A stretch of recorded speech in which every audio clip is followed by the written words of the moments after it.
Welcome everybody. We've got Joshua Bark back here today. Joshua Bark's a very bright person, and I've interviewed him a number of times, all the way back in 2012 in Oxford. It's been 8 years since we did our first interview. But then we did a few others while Joshua was in Melbourne for IDGCAI in late 2017, I think it was. So there's been some excitement around GPT-3 and its astonishing ability to produce human-like text. So today we'll be discussing some of the fundamental concepts around AI that haven't been solved yet. Like, what does it mean to understand? Does GPT-3 understand? Where does symbol grounding fit in? What about causation and concept formation and category learning? So if you like this podcast, please remember to subscribe and share if you enjoy this. So just a bit of a background, Joshua is an AI researcher who's worked and published about cognitive architectures, mental representation, emotion, social modeling, and multi-agent systems. He's also got a PhD in cognitive science at the University of Osnabrück, Germany, if I said that correctly. And you've also written a book called 7 Principles of Synthetic Intelligence, so I'll link to that in the description. Thank you very much. Considering the situation 2020 and all relatively well. Mm-hmm. We are in beautiful California. It's eternal spring. It's stunning. We cannot see anybody face to face while living a few steps from Stanford, which is a real waste. Oh. And I think my family finds it difficult to be insulated from other family, and the kids cannot see friends, but kids enjoy not being in school. And it's by and large, for beginning of the end of the world, it's pretty good. Yes, we're in pretty severe lockdown in Melbourne as well. Yeah, not allowed outside. Curfew at 8 p.m. And you can actually go outside as long as you're shopping or doing essentials, maybe some exercising. You're only allowed out like 1 hour a day. And it's only one person per household allowed out, which is weird. At IDGCAI in Melbourne, we discussed commercial success in AI, and that while there has been progress in AI, there hasn't necessarily been revolutionary conceptual progress in AI.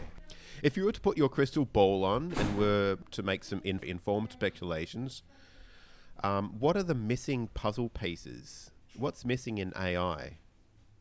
At the moment, I think it's mostly a unified, coherent model of reality. That's in some sense, the big unanswered question. This means that when we learn into our own mind, we don't learn into separate classifiers that we use to trigger separate policies, but instead we learn everything into a unified function that is meant to explain all our sensory data, mostly by predicting them. And this unified model, that is what we call the universe and what we experience as reality that we are in. It's basically a virtual reality that is constantly created by our mind, and it's updated to predict the next batch of sensory data. And the mental representations that have this property that they best predict the next batch of sensory data is what our mind labels as real. Right? And so we would need to have a model that gives us the situatedness, this constant online property, and the ability to observe ourselves while we perform actions on the environment and while we make perceptions and while we optimize our models using attention in order to become sentient. Mm-hmm. So sentience for me is this property that you are aware of your own existence in the universe and of your own policies, of the fact that you are an agent and that you pay attention. And so in some sense that you know what you are doing. And there is no AI system that I'm aware of that is aware of what it's doing. Mm-hmm. There's AI systems that look like they're aware of what they're doing, in a sense, like GPT-3. People have got very excited about. But what's missing with GPT-3? GPT-3 is able to behave as if, in the sense that you can set it up in such a way using a prompt that you can ask it, what would you do or what text would you produce about a situation in which a super intelligent AI would be communicating with an outside environment under the following circumstances. And then it's able to give you that text. And it's pretty good. but it doesn't really update its model in the sense that it's really changing the relationship over what it has learned already as a result of completely novel situations, for instance. And by itself, it doesn't care about anything. So the system itself is, in some sense, not too dissimilar to the autocomplete function in your phone. It's only the statistics that it does over words in language are much, much more elaborate and much more detailed. And the context that it uses to predict the next word is larger than the autocomplete in your phone that's typically only going to use a couple words to predict the next one. Right? So it's a much, much more elaborate context that it's going to use. And to get this to become like us, it would probably have to have an unbounded context. There are things in your life that only make sense over a very long range, over a very long time span. So our context is not restricted to the last 2,000 tokens or something like this to predict the next action, but it's something that goes much more in the past and into the future. Also, we don't just predict from the past, we also predict from the future, which means we want to achieve certain states and avoid other states, and that also informs our context. And you can set up GPT-3 in such a way that it can do this to some extent, but it's basically a trick that you are applying onto it. There's also the fact that GPT-3 is not multimodal. It's able to form embeddings over language and do that very well. And it also learns many regularities in the language. So it's, for instance, able to perform simple arithmetic, low-digit arithmetic. But it's not as good as in doing arithmetic as a machine learning system that has been trained to get things right. Instead, it's going to produce arithmetic that looks more like what it's seen so far in text on the internet, which means it doesn't do very large numbers. And it's mostly doing things that it's seen before. And it's confused by like dollar signs and commas, like for instance, but you could also say it's not confused. It just doesn't know that it's expected to say something about numbers. It's just continuing text, right? In a sense, it doesn't know what it's doing. It's just going to continue the most likely text. And so you would have to trick the introduction of the text to make correct numerical calculations more likely in the presence of strange inputs or strange things happening in the text. So, for instance, you can give it a session where it's correcting inputs. And you start this out, for instance, by saying the following is a set of corrections over faulty inputs. And then you give it a handful of examples, and then you can continue giving it somewhat faulty inputs over, say, formulas that you want to enter correctly, and it's going to do its best to correct them. I mean, it's really interesting how convincing this is, like how convincing some of the text is. I've seen sort of writing by the GPT-3 modeling, and it looks pretty interesting, but I think people are selecting for the interesting output that it produces, for one.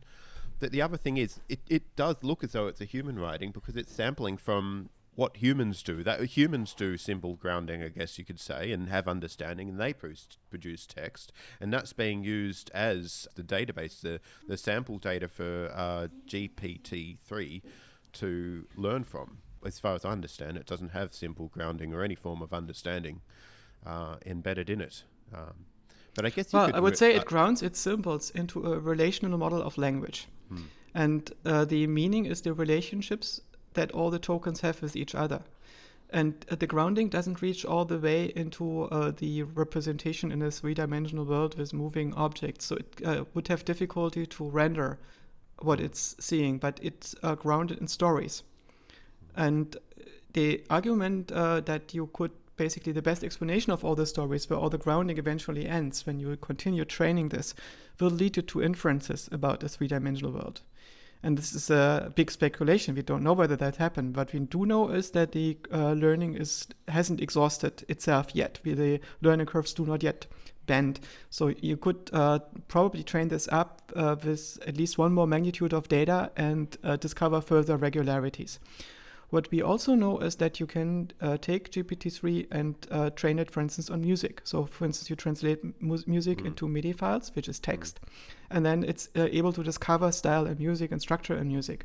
And what you can also do is you can feed it images. Only very short images because the current context is only something like 2048 tokens. But these 2048 tokens can also be pixels and colors, right? So for GPT-3, this is text. And so it's not GPT-3, this model that is using this on text. It's image GPT, but it's not a different algorithm. It's the same algorithm, just used on images. And this algorithm is able to learn the structure of images. So when you want to do your continuation, you instead of feeding text in, you feed it a few lines of pixels. And this thing is going to continue the few lines of pixels. For instance, if the few lines of pixels contain a cat image, it's going to give you a cat. It's going to be a different cat every time, and every time is going to look like a real cat. So we now have a general algorithm that is able to also learn the structure of images. And there is no reason why an algorithm like this, except for resource constraints, is not going to be able to do the same thing for video. Yeah. So once you are able to predict the next frame in video over the past frames in video that you've seen, and you now imagine that the video input comes from the sensors of a robot, and this robot is navigating the environment, and you make the navigation signals part of the input.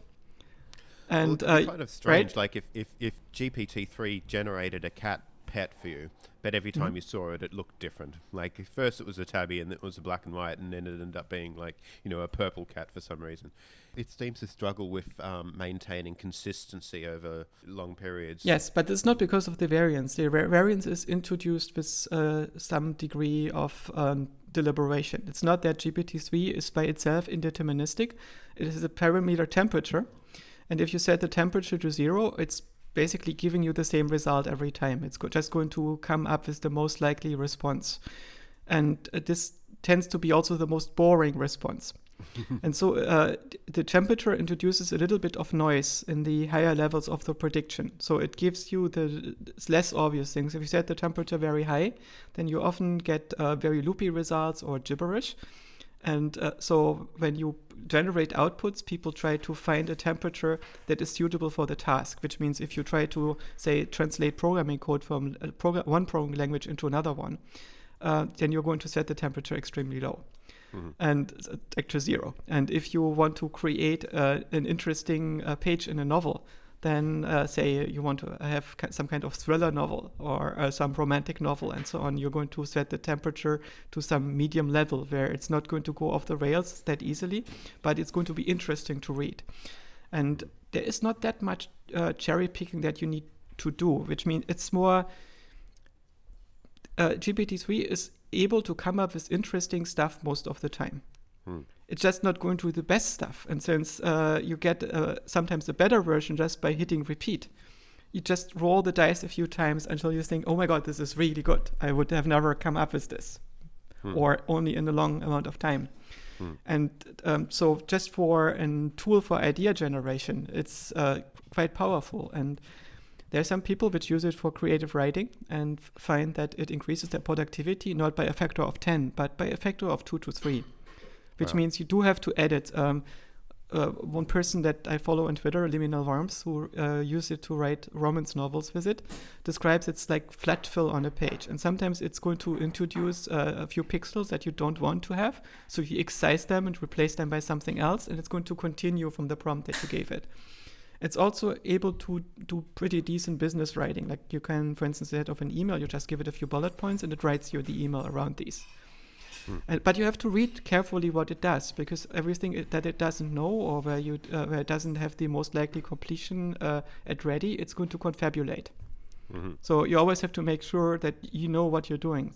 Also, when you write complex programming code with it, it can maybe introduce more help. It can help you with writing algorithms, especially boilerplate. It can generate regular expressions, which can be a pain in the neck if you do this by hand, or SQL queries and so on. But you still need to know what your tables are called in your actual database and whether this makes sense. Indeed. Yeah. Well, I mean, like it's certainly generated a sort of a wow response in a lot of people because the text generation is so convincing and it has been able to produce interesting programming examples and all that sort of thing.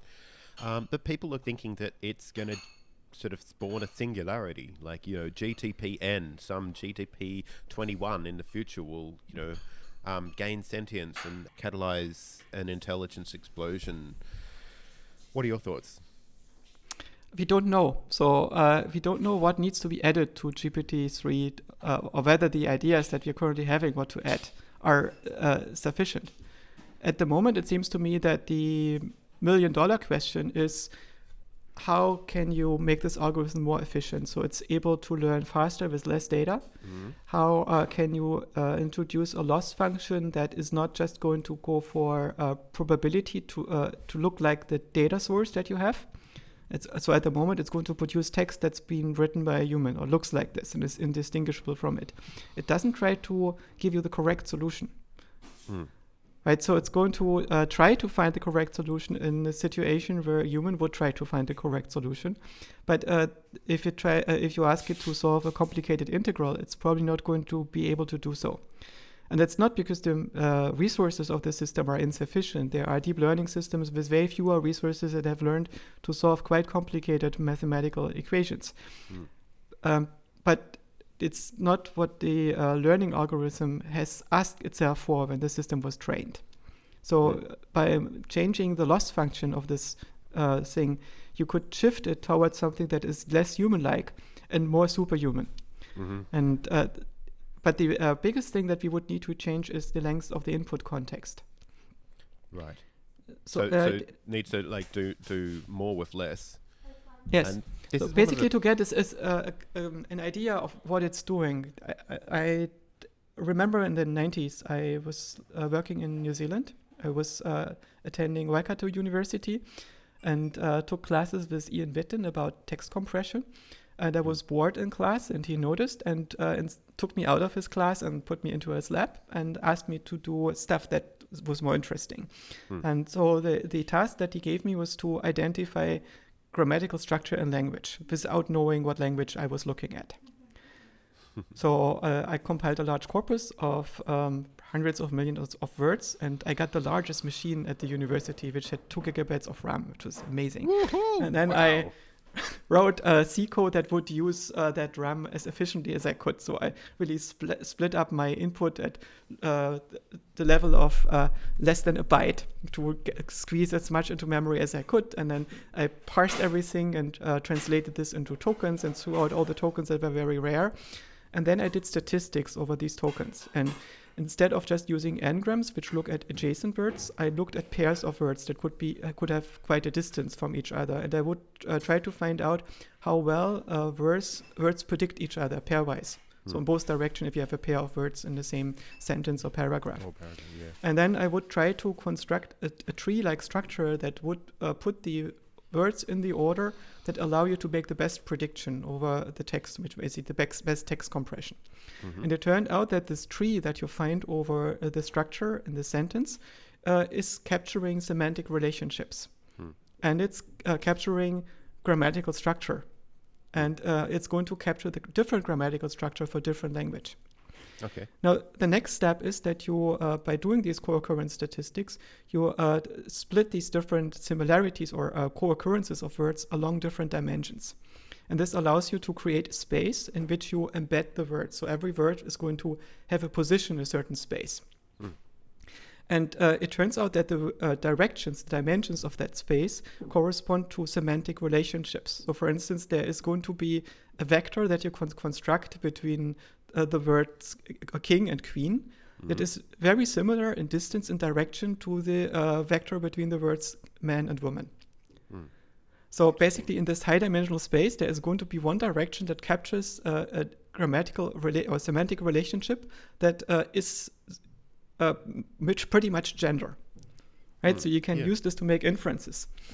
And while I did these things, I found that it was very hard computationally and for the algorithms that I was using to go higher than pairs of words. And I wanted to go in basically arbitrary levels of relationships, maybe 4th-degree relationships and so on. And I wanted to go beyond the context of a sentence. And this was very difficult with the algorithms that I implemented and tried. And I thought if I had a much, much larger machine and could work in parallel, maybe I could use a large context and basically test the relationships of everything with everything in that context and do my statistics over there. And when I read about what the transformer was doing in GPT-3, this is pretty much the solution that they're looking for, right? So they are looking for a particular way to find the relationships between all the elements in your input data. And this relationship that you discover, what you need to pay attention to map it to each other, that's what they call attention in this thing. So you basically have an attentional system that tracks how the semantic relationships between different tokens in the text play out. Which means if you have a long text, that in the beginning of the text you could have the word scientist, and then a little bit later in the text you could have the word he or she, and then later on you would have the name. And this attentional system is able to discover the relationship between these tokens and realize that they refer to the same concept. And so it's able to create structure in the text that you could not create before because the algorithms were just not able to make these statistics. In some sense, GPT-3, this transformer algorithm, is a tool that has been developed for making automatic translations between different languages. So it's going to discover the structures in language and a similar embedding between the words. It does discover similar conceptual neighborhoods. And by mapping these spaces to each other, it's able to automatically discover which parts of the language relate to the other. And of course, it's easy when you have related text and you know this text is a translation of the other text, then it has a good chance to discover which words correspond to which other words, right? If you do this for a lot of text. And it's not the way humans do it. It's basically brute forcing this problem. If you would try to do this with a human being, you would start out with a very small context. When we learn to read, we start with very short sentences, or half sentences even, with a controlled small vocabulary. And only after we exhaustively are able to deal with this vocabulary and the grammatical relationships, we extend the scope. And we do this step by step. And at some point, we basically move into a space where we understand the lay of the land. And we do not just understand the relationships between things that we have seen, but we are also able to predict with high confidence the relationships between things that we haven't seen yet, which is called zero-shot learning. And this zero-shot learning is something that GPT-3 is able to do under some circumstances. So it's often able to predict things that it hasn't seen before. It's interesting. And so what we want to do now is to, what people will, I think, are working on frantically at the moment is how can we change this arbitrary 2048 token context and extend this into something that is much larger, that is unbounded, basically. So we start out with a small one and we feed in more and make it as large as we want. So at the moment, when this thing reads a book, it's only parsing like 3 pages at once. And everything else, it only knows as the memory that it has learned into the relational structure of the general model. It doesn't keep this as context anymore. And so it forgets everything 3 pages earlier, or yes, so it's forgetting that it has seen this as a context. It's only going to store this as a general statistics over language after it has learned them. And it's not doing online learning. So during the training process, it's going to gradually learn more and more statistics into this. And these are the same statistics that you learn into your own mind in a way when you understand the statistics of your own language or of your own knowledge base, where you no longer recall where you learned that particular thing. And it's also not important where you learned it. And it's probably not related to the current context. The current context is just your working memory. And the working memory of GPT-3 is relatively short. And it's our working memory is probably shorter than the working memory of GPT-3, or it's smaller. But it's smaller but not shorter. Our working memory can integrate over very long time spans. You basically can keep crucial elements from the beginning of a book that you read in your mind and carry them forward. It's also something... The salient concepts, hopefully, yeah. Yes. And so we basically have better criteria for saliency. And it's an obvious extension that you can hack into GPT right now without changing the code base. You just, by the way you use it, you can ask it to make excerpts of the text that you're currently looking at. So if you want GPT-3 to write a novel, for instance, right now, that's very difficult to do because it's not going to remember what it wrote 10 pages ago. It's only going to remember the things that happened during the last few pages. Right, so it's or even the last paragraphs if they're long paragraphs, and as a result, it's going to veer off track at some point. And so a trick that you could be using is that you sum up the general concept of the book, the gist, in a few lines before you go into the details. So you basically make some kind of book abstract and then Yeah. a chapter abstract, and then you feed them into the current context. And these book abstracts and chapter abstracts can be generated by GPT-3. It's able to produce abstracts that are quite plausible. Right?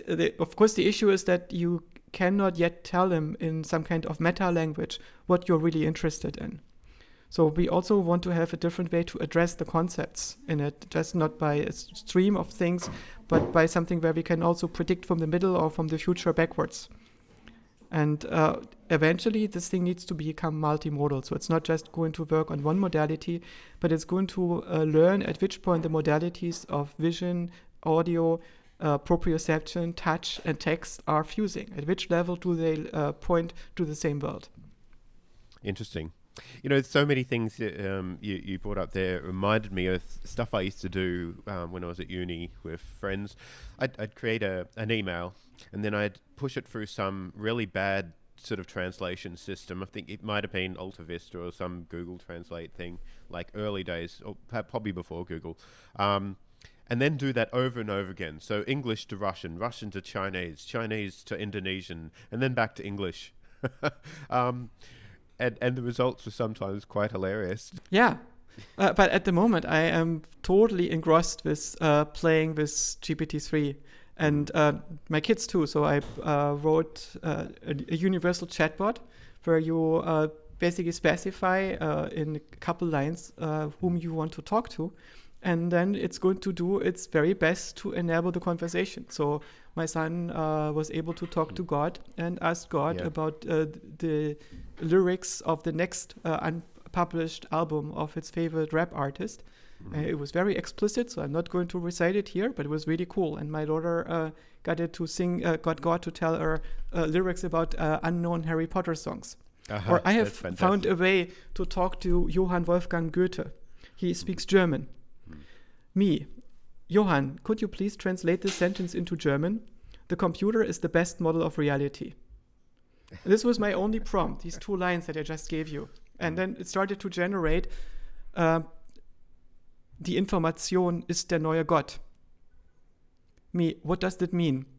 Goethe, information is the new God.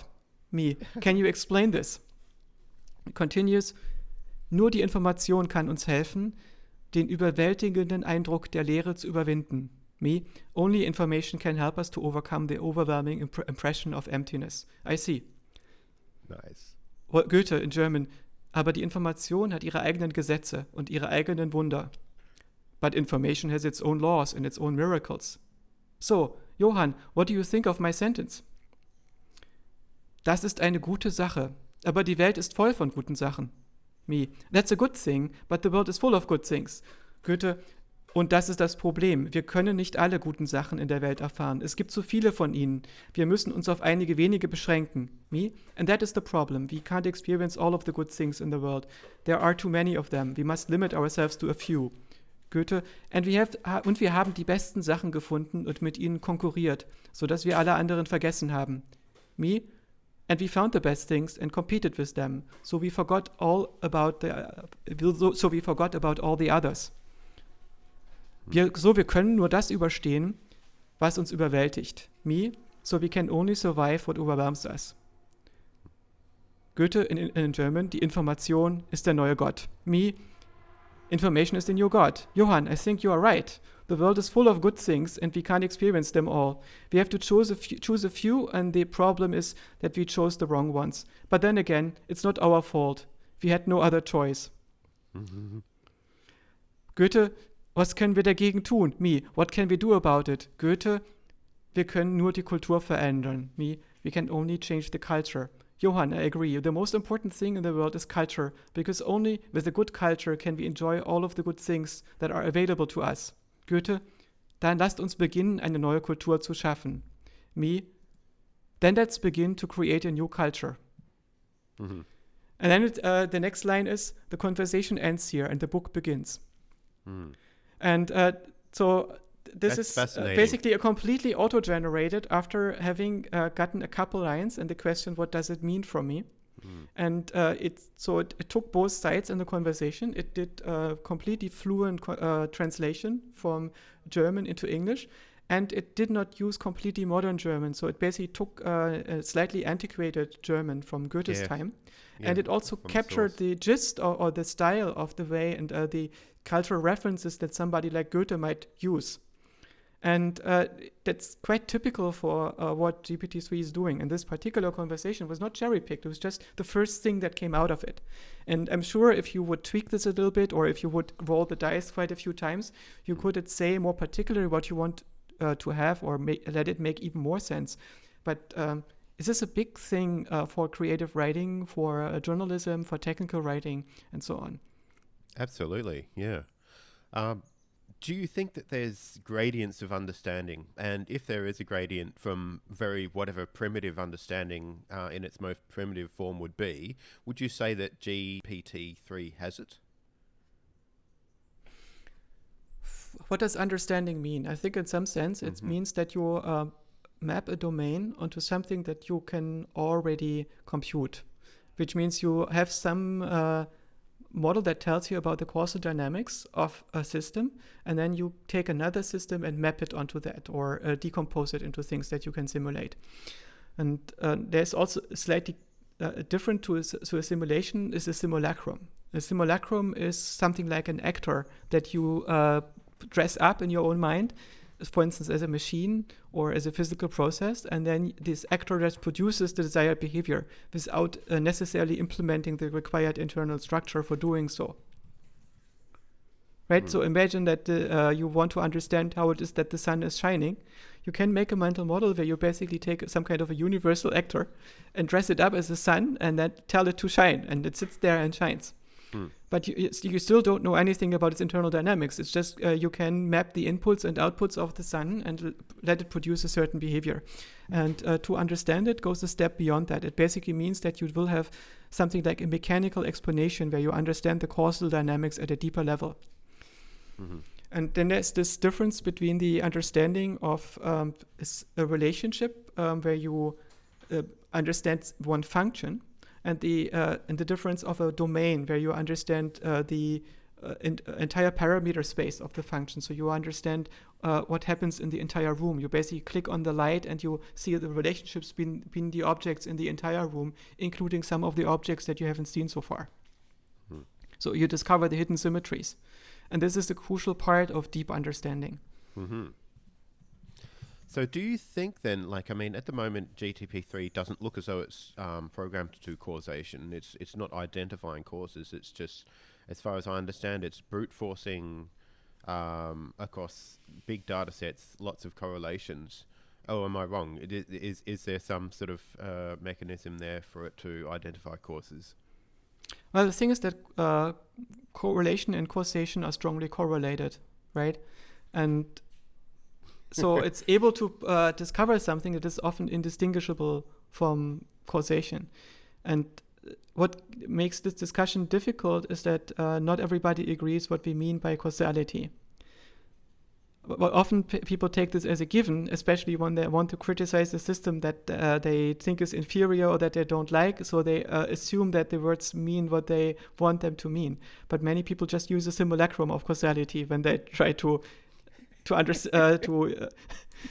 refer to it, right? So we need a functional understanding of causality. Exactly. And my own functional understanding of causality is that it's an artifact not of the world itself, but of the way that we describe the world in certain contexts. The universe might probably be best understood as some kind of a unified state vector that progresses from state to state according to the laws of physics. Basically, physics is explaining the function or trying to find the function that correlates adjacent universe states. And at the level of this unified model where everything is connected to everything in a way, you don't have causality. And causality only emerges when you separate the world into things. Because we cannot measure the entire universe at once and cannot observe it all at once. There is no hope that we can model the universe as a unified state progression. So Yes. So what we do is we take out different parts of the universe and treat them as separate objects. And these separate objects are all described by their own state space and their own transition function that moves them in that state space. And these objects might share interface, which means they share states where one object can influence the states of another. And so the state progression within one object can influence the state evolution in another object. And this is what we would call a causal interaction, right? So for instance, your computer is a thing that is by itself pretty much deterministic and is following its own evolutionary role, its state evolution. And you can press a key, and that might change everything that happens in the computer, right? To a certain degree, it's going to change the evolution of the computer. Unless you press the key very, very hard, it's going to still be a computer. If you press it too hard, it might break. But as long as it doesn't break, as long as it doesn't leave the state space that still lets it be a computer in your own model, it's going to change its evolution in a certain way. And if you manage to change the evolution of the computer by interacting with it, that is a causal interaction. Mm-hmm. So it's in some sense describes the progression of information through objects in such a way that it changes relevant states in the objects. Mm-hmm. And now we could look at GPT-3 and ask ourselves, is it doing that? And I think it does. So you can give it a context in which it's being asked to generalize over interactions between symbols. So for instance, you can ask it to give you the emotional valence of a paragraph. And you give it a handful of examples where you give it different paragraphs of text and tell it what emotion is dominant just in one word. And then you give it new paragraphs and it's going to tell you the dominant emotion. It works pretty well. Right, this is in some sense a causal relationship between the text and its output that it has learned to deduce from your previous inputs. It understands that the output is an object. It understands that the paragraph is an object. It understands that there is a relationship between them. It understands that the relationship is... which means it has a functional model that is actually implemented in this. And you can test this by a function that is being instantiated from the context, right? In some sense, GPT-3 is a compiler that takes the context to compile a certain model that is context dependent to produce the new output. And it does compile this based on invariances that it has learned before. But it doesn't just learn this because it has seen this exact paragraph somewhere in its training data and the matching that it should do to this paragraph. It is able to discover this relationship between the paragraph and some kind of emotion. And so I did test this, for instance, by giving it as an example. Let's see.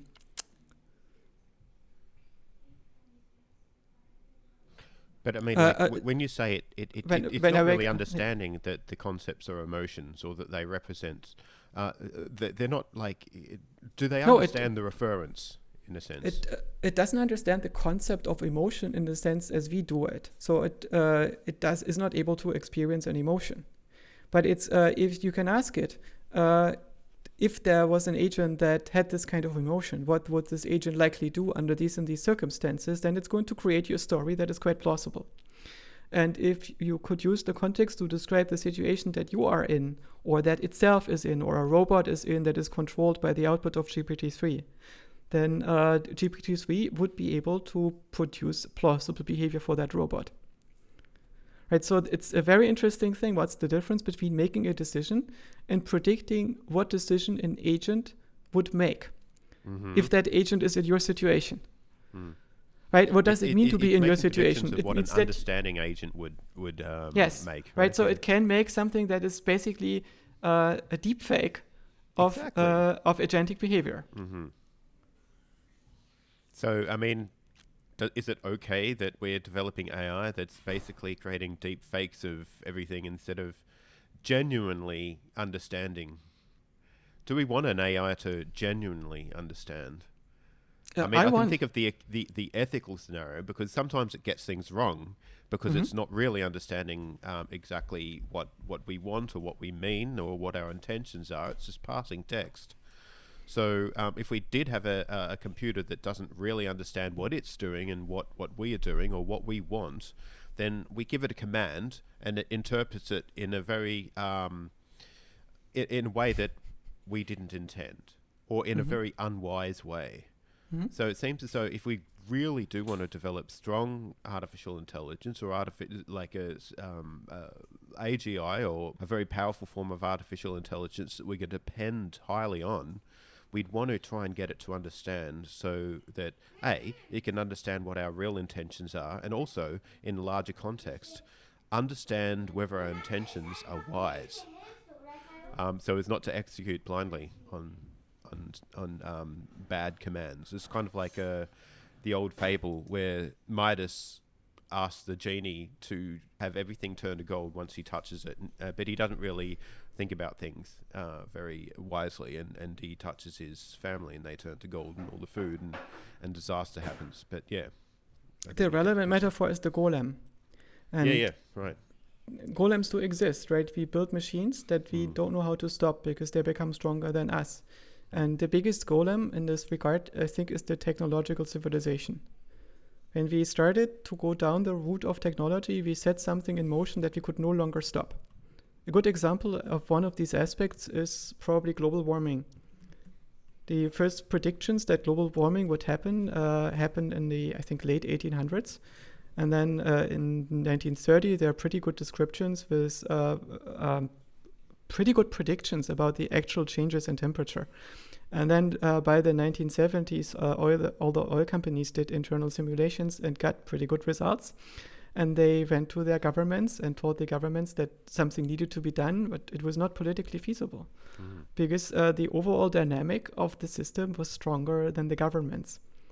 Right? We built machines that were stronger than the parts that we could control. And since then, a lot of people warned us, like these climate researchers started to tell the public in the 70s and 80s what the score was, and that we would need to switch before the late 80s to prevent catastrophic results.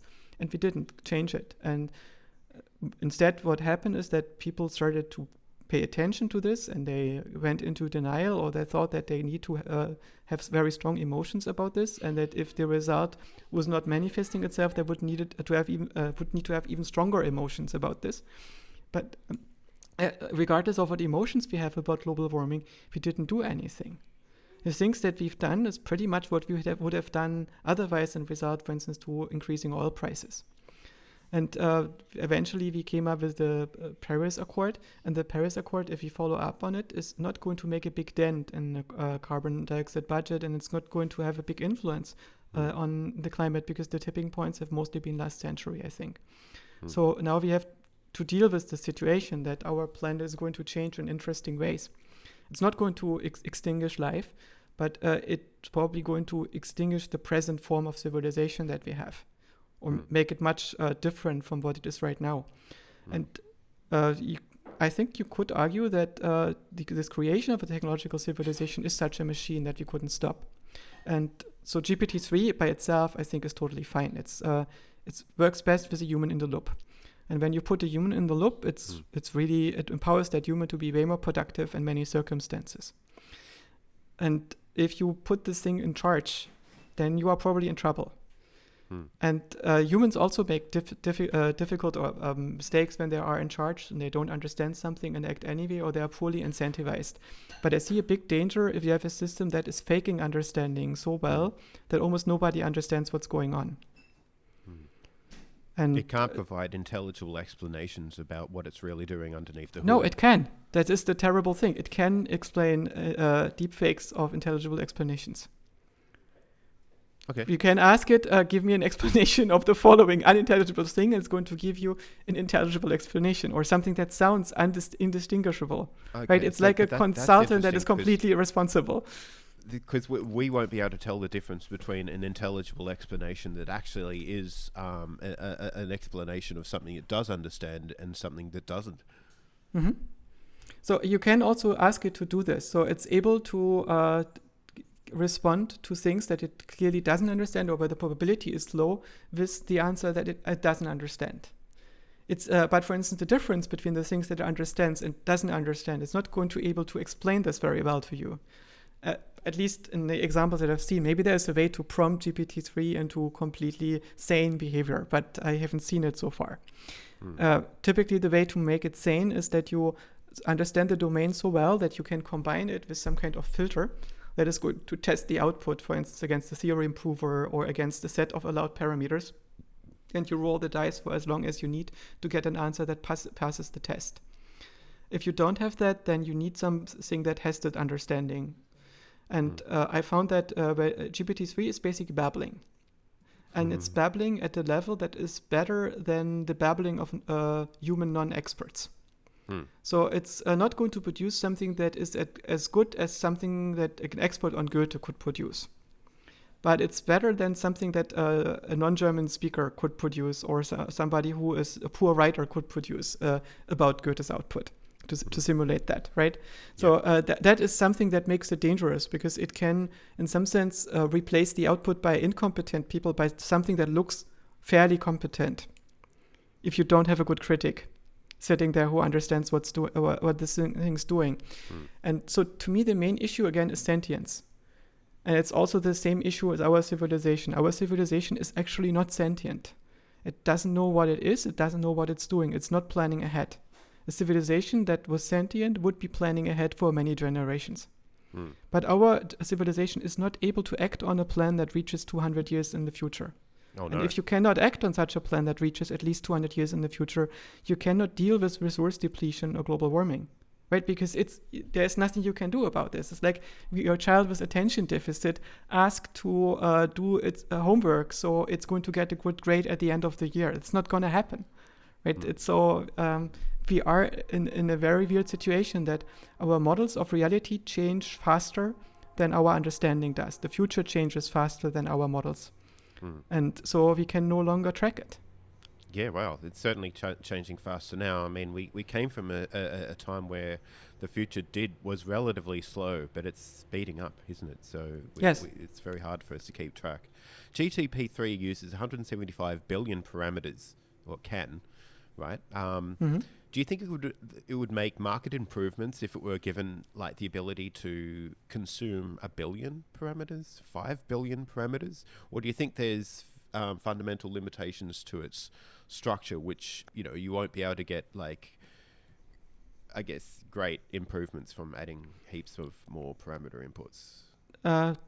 So the parameters are what is learned into the model, the structure in the model. And GPT-3 is basically a continuous Hopfield model network. It's a very old data structure. If you look at, it's basically like a fully connected network where all the parameters point to all the other parameters and constrain them with simple computable relationships. And the old models couldn't be trained. So in some sense, the model structure that we need is pretty much the theoretically optimal model structure. But the encoding and retrieval from that model are not optimal yet, and they need to be improved. And in some sense, GPT-3 is an extremely simple idea, a simple algorithm for training it that has been scaled up. There are a number of very clever ideas to formulate the input so it would work, but they're hacks. And we need to change these hacks, the way the content is fed into this, for instance. And we already know Google has trained a model, I think with about 600 billion parameters, and it didn't talk very much about the performance of that model. It was just a paper that came out that nobody seemed to pay a lot of attention to. Yeah, we did that too, and we did it with a larger model that is a few times larger than GPT-3. And Google is probably not going to make this model public because they're their own customer. And they mostly demonstrated to themselves and maybe others that they could do this, that this scales even further. And I expect that Amazon, who can basically take its own AWS instances for free on the spot market, is able to do this on the site and make a much larger model. So I expect that in the next few months, we will see a number of experiments. Also, the data set that is being used for training GPT-3 is free.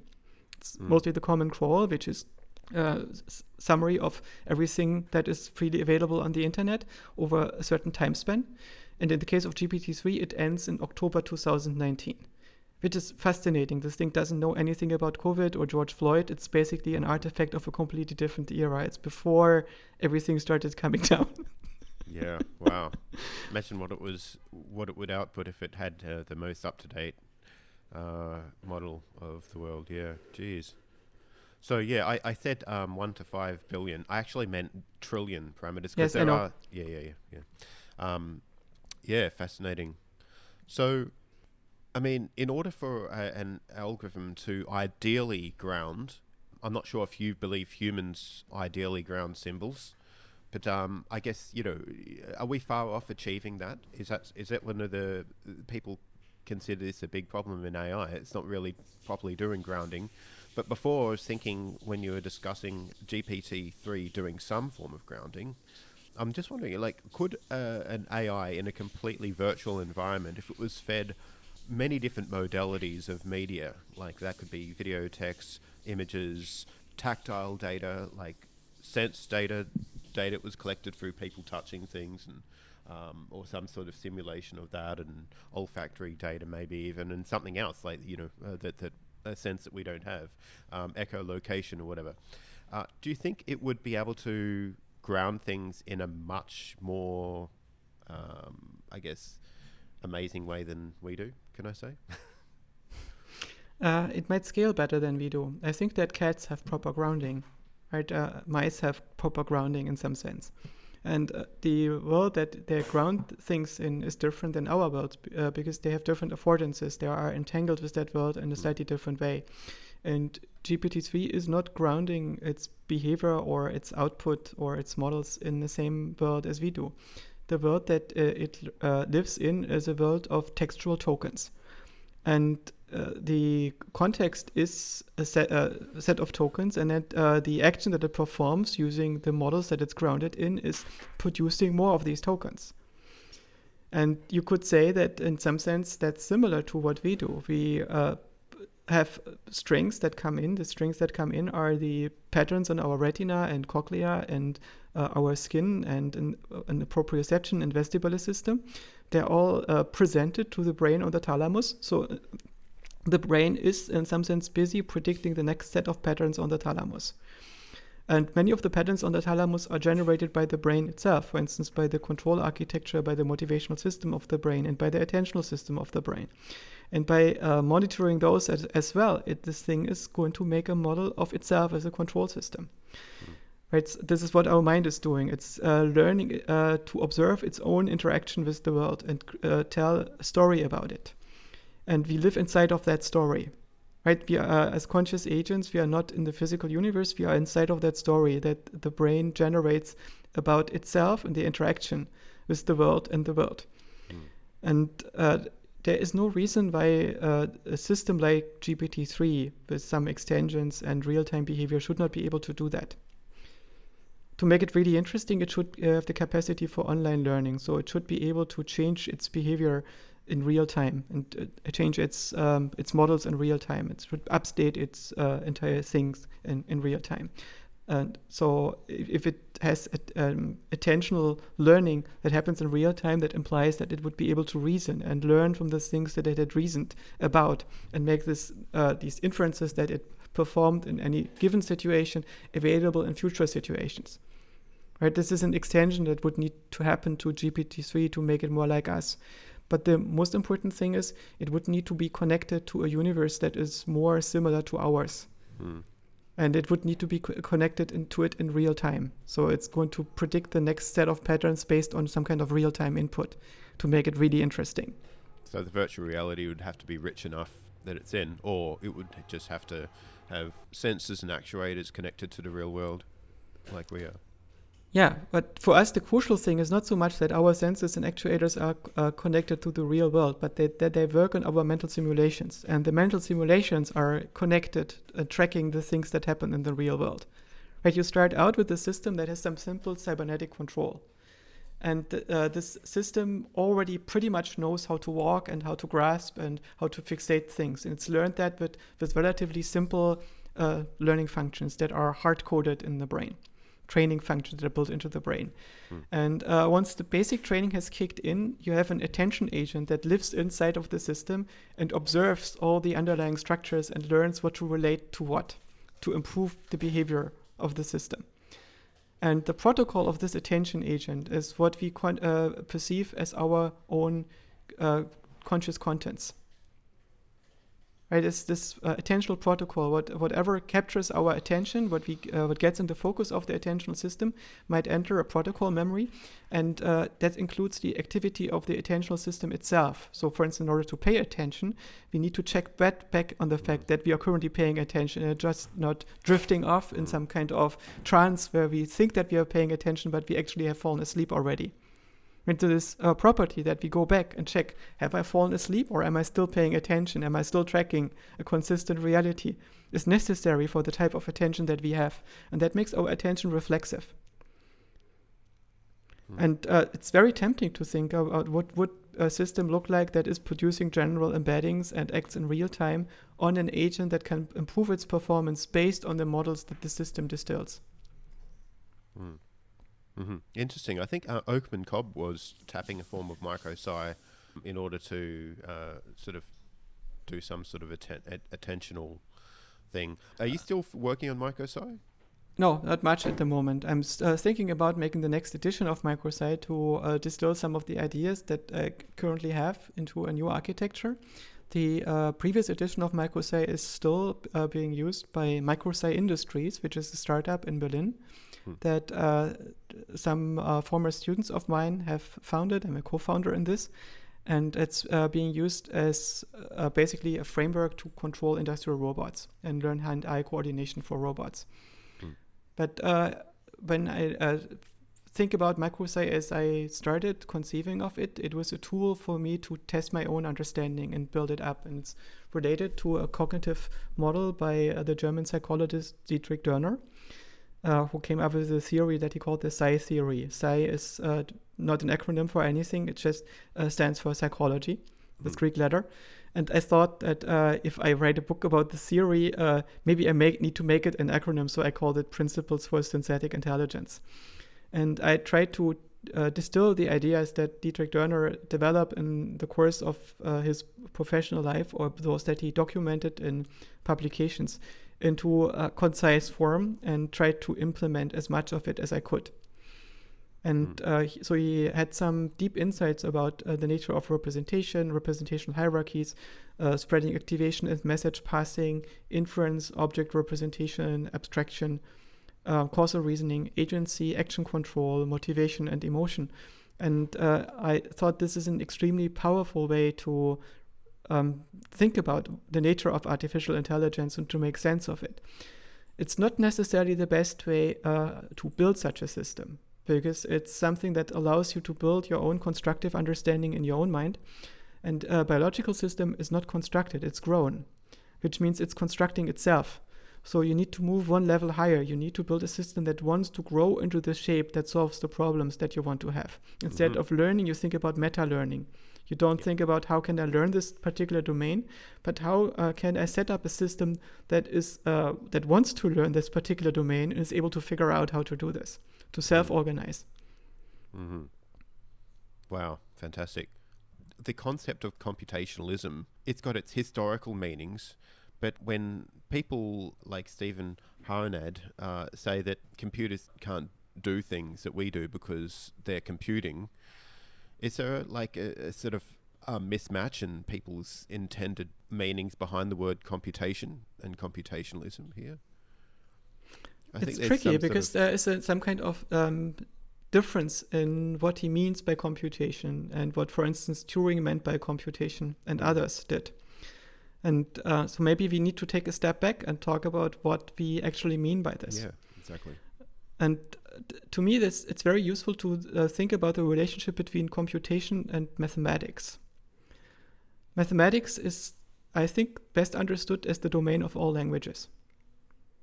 Basically, you have some kind of notation or some kind of system that you use to talk about relationships, about other things. A language is a thing that allows you to talk about other things, that makes symbols have meaning, for instance.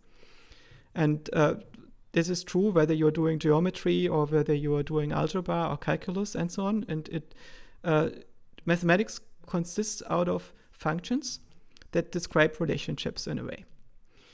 And the difference between computation and classical mathematics is that classical mathematics prefers representations that are stateless. That allows you to do things like looking at infinitely many elements in one step.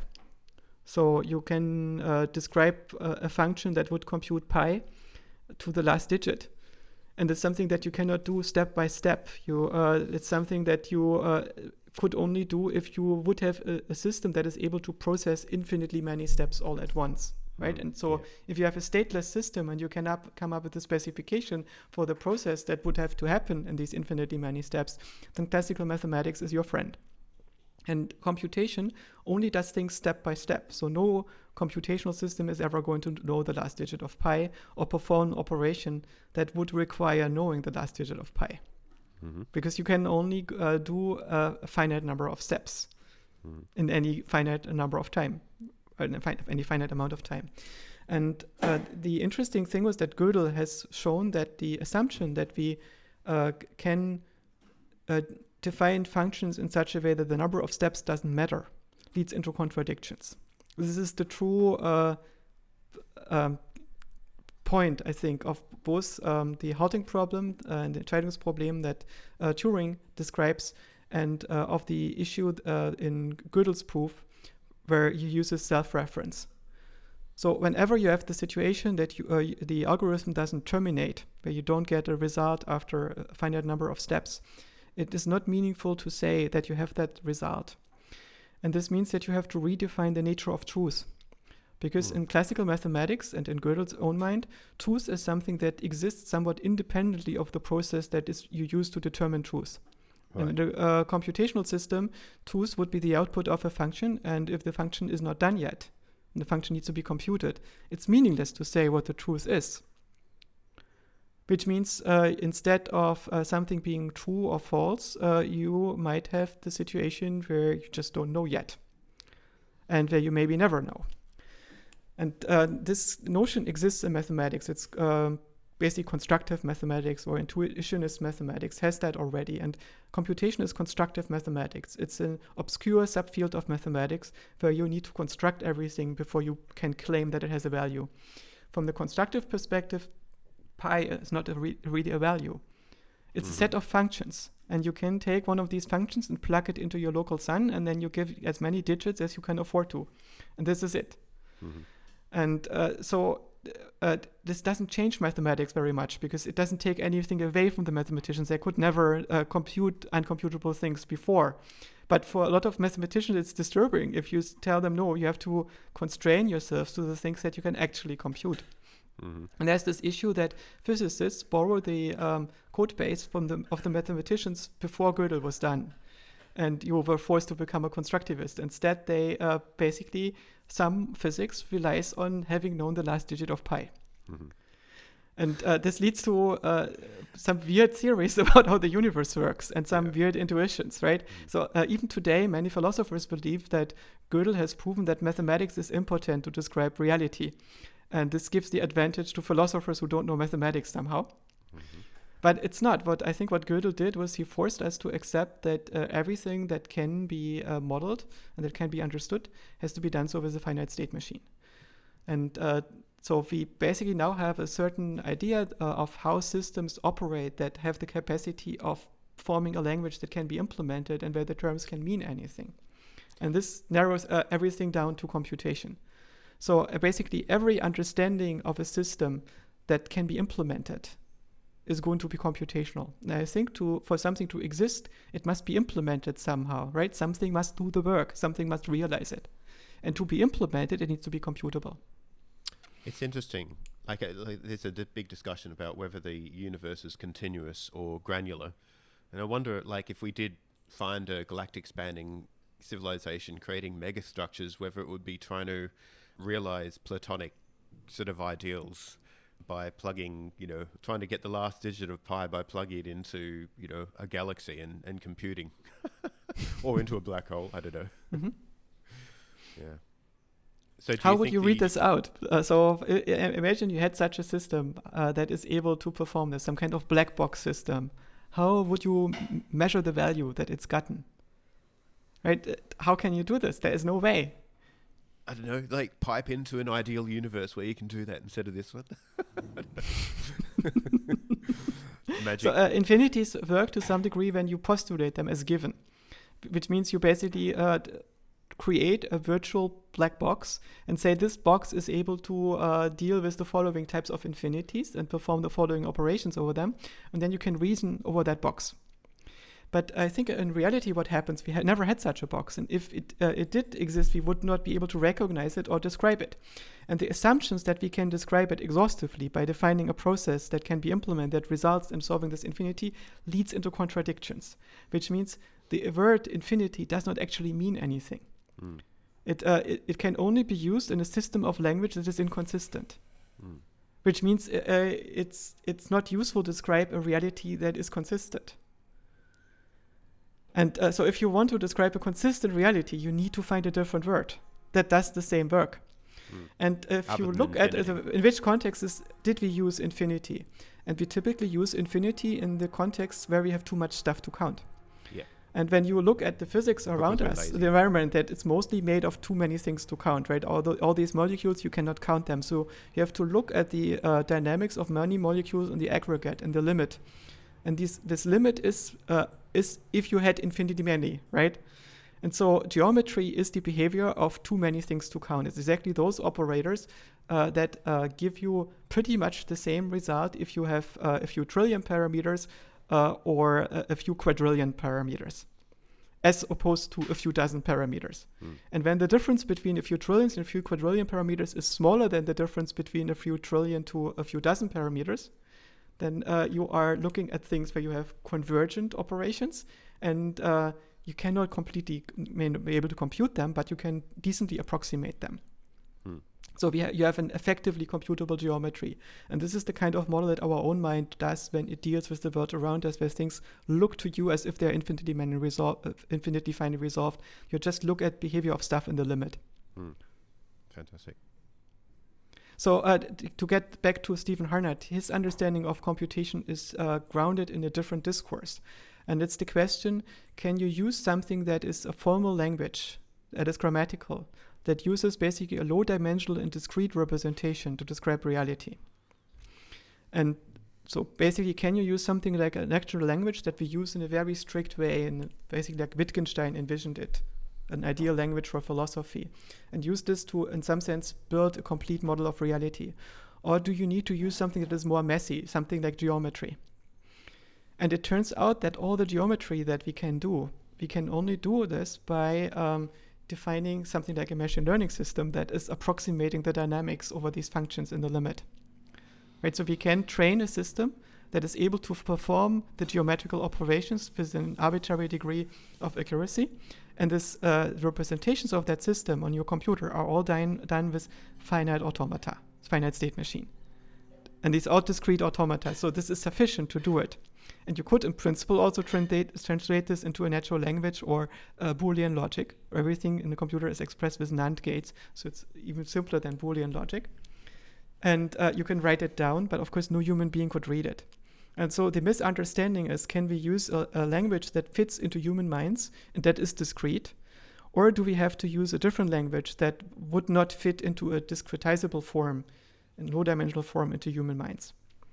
So in some sense, it's about the difference between the languages in which we do reasoning and analytic operations in language, on one hand, on the other hand, on the language in which we do perception. This is this geometrical language. And I think that Harnett's argument makes more sense when you say, okay, we need to ground our linguistic representations in a model of reality that is essentially geometric and has the properties that it can track what happens on your retina. And that can track your interactions with the world that you build to predict what happens on your retina and thereby explain your own agency. And that makes total sense. But the idea that one is a computer and the other one is not is very misleading. In order to perform deterministic controlled behavior, they both need to be computers. So in some sense, there is no difference between a cybernetic system and a computer, or a dynamical system and a computer, in my view. Okay.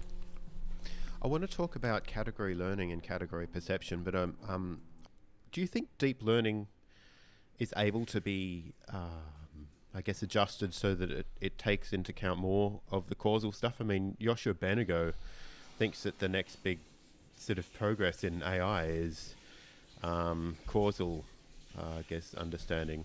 He said, for deep learning to make progress, it must, replicate true human intelligence. It should be able to make sense of causes and be able to answer questions of why and provide explanations. And do you think causation is important for that? Well, I think to answer why questions, per definition, you need to do some causal modeling, or something that is indistinguishable from causal modeling under all circumstances. And if you define causal modeling properly, I do think that GPT-3 is able to do causal semantics, as I tried to explain before, because it's able to learn transformations. And it's also able to distinguish which transformation it has to use in a certain context, because it could do other transformations as well. Right. So in an example where I did the sentiment extraction, I asked it to explain the emotion mentioned in the sentence, and I said, when I woke up and looked out of the window, the flowers were radiating in the sun, and the emotion that it found was happy. And when I looked out of the windows and the flowers in my gardens were suddenly replaced by giraffes, the emotion was surprise. And when I looked out of the garden and the flowers were all rotten and dying, the emotion was disgust. And when I looked out of the windows and all the flowers had been stolen by my disgusting neighbor, the emotion was anger. And so it didn't match disgusting neighbor to disgust, right? It understood that I was actually angry and used disgust to characterize my neighbor in anger. And it was able to disaggregate this. It's not that surprising to me at this point, because I saw what GPT-3 could do, but it would have been very surprising to me if I had tried it the first time on that thing and I'd never heard about its capabilities.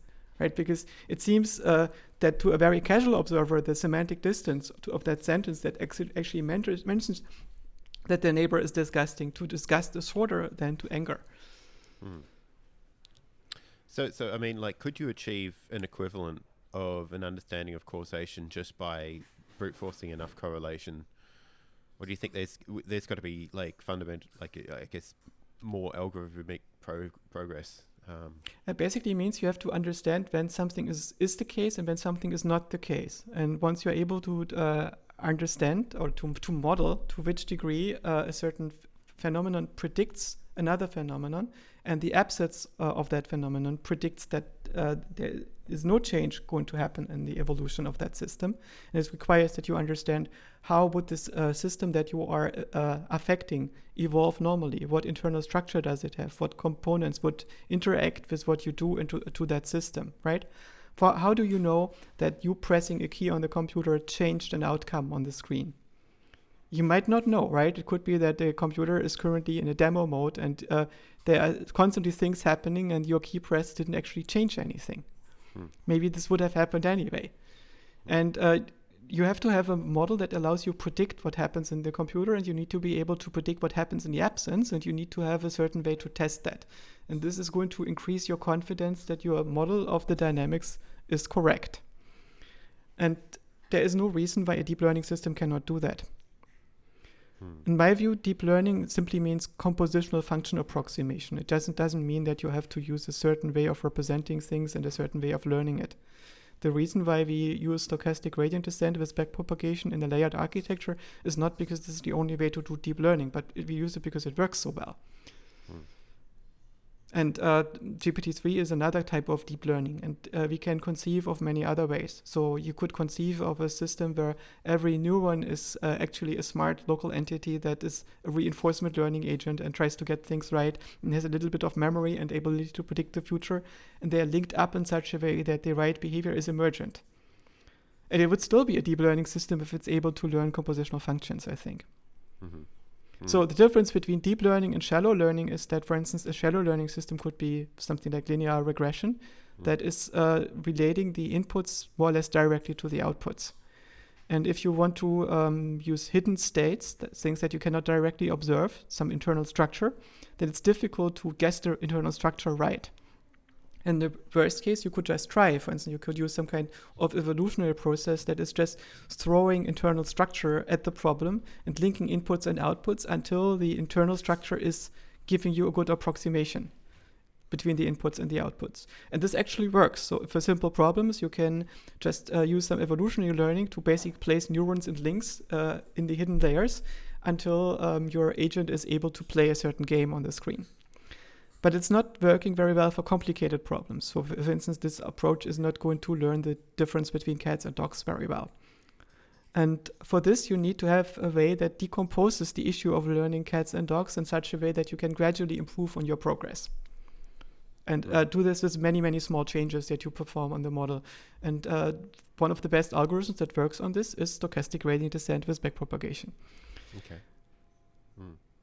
But there are other ways. You could just look at co-occurrences between bits and then build up from there. And you could have self-organizing things, and you can have some energy minimizing things and so on. Eventually, the question is just, do you find a way to gradually improve on finding the truth based on the current output?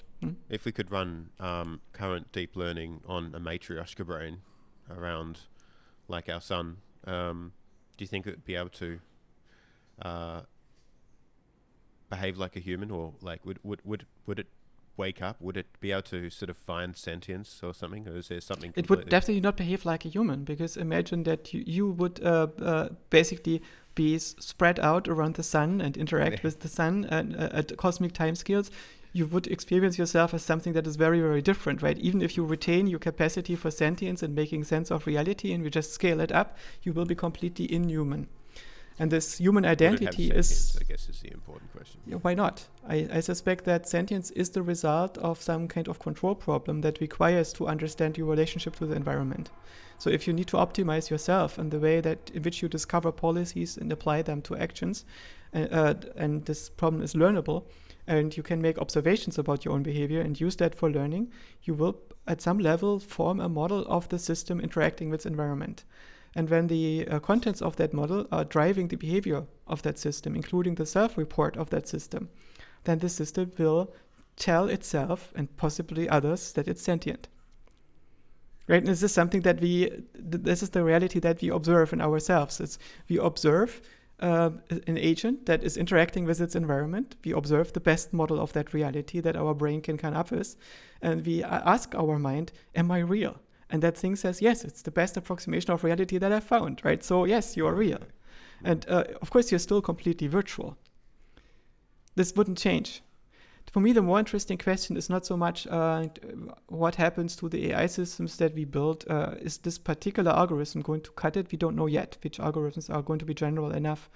But I suspect that sentience is a general property of an information processing system with sufficient complexity and time and resources for self-organizing itself.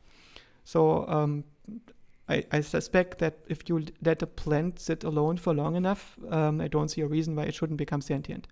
The difference between plants and animals is plants don't have a nervous system in the sense as we do. But so they have to compute by sending signals to adjacent cells. And basically all cells in our body have the ability to send messages that can be encoded as different chemicals, so different message types, and to learn how to react to them with an evolutionary process. And this evolutionary process can also affect temporary state changes in the current cells. So this current cell can learn how to react to certain messages in a given context, according to the constraints that it has evolved, which means that the cells in the plant can exchange messages in almost the same way as a brain can. The difference is that the message exchange is going to be much, much slower because it can only progress a few cells per second. The chemical gradients in the plant, which means for the most part the plant is going to be very, very slow. And for the plant we are going to be some kind of a blur. It also means that relative to us, the plant cannot collect that much training data. It's going to be relatively young when it dies. And the more interesting level of intelligence for a plant-based system is going to be more on the level of forests or ecosystems. And how would you know that an ecosystem is sentient? And I wonder if the old myths of fairies, which are basically the spirits, the operating systems of ecosystems, where one day in fairyland equals 7 years in human land, if this has some kind of relationships and where people got this amazing idea and they came up with these stories. Also, it took me a long time to realize what spirit actually means. Right? Okay. In our culture, we think that it's a superstition. But our culture is like 400 years old and emerged after we broke free from the Catholic cult that has completely obscured our epistemology. And I think that the word spirit actually means just operating system for an autonomous agent. And at the time when this word was invented, the only known autonomous agents were people and plants and ecosystems and cities and nation states and so on. And they all have spirits, right? They all have an operating system that makes them coherent. And to be coherent, they also need to have some kind of agency. And the coherence enables that agency in turn. So the plant needs to be coherent with itself. Otherwise, it's not going to work. The parts at the top of the plant need to communicate with the parts of the root of the plant in a particular way. The water that is pumped into the roots needs to reach the crown of a tree and so on, right? And if the water demands of the crown of the tree change, then this needs to affect the roots. So there needs to be all this information processing, which needs to be coherent, right? And this is, in some senses, operating system is the spirit. It's a software. And software is not physical in the sense that it's realized as atoms, or that it is in space. It's a model that you impose on reality. It's a particular way to understand reality, to project it onto macro states. You could say software is very, very specific physical laws. The software in your computer is just a physical law. It doesn't have an identity.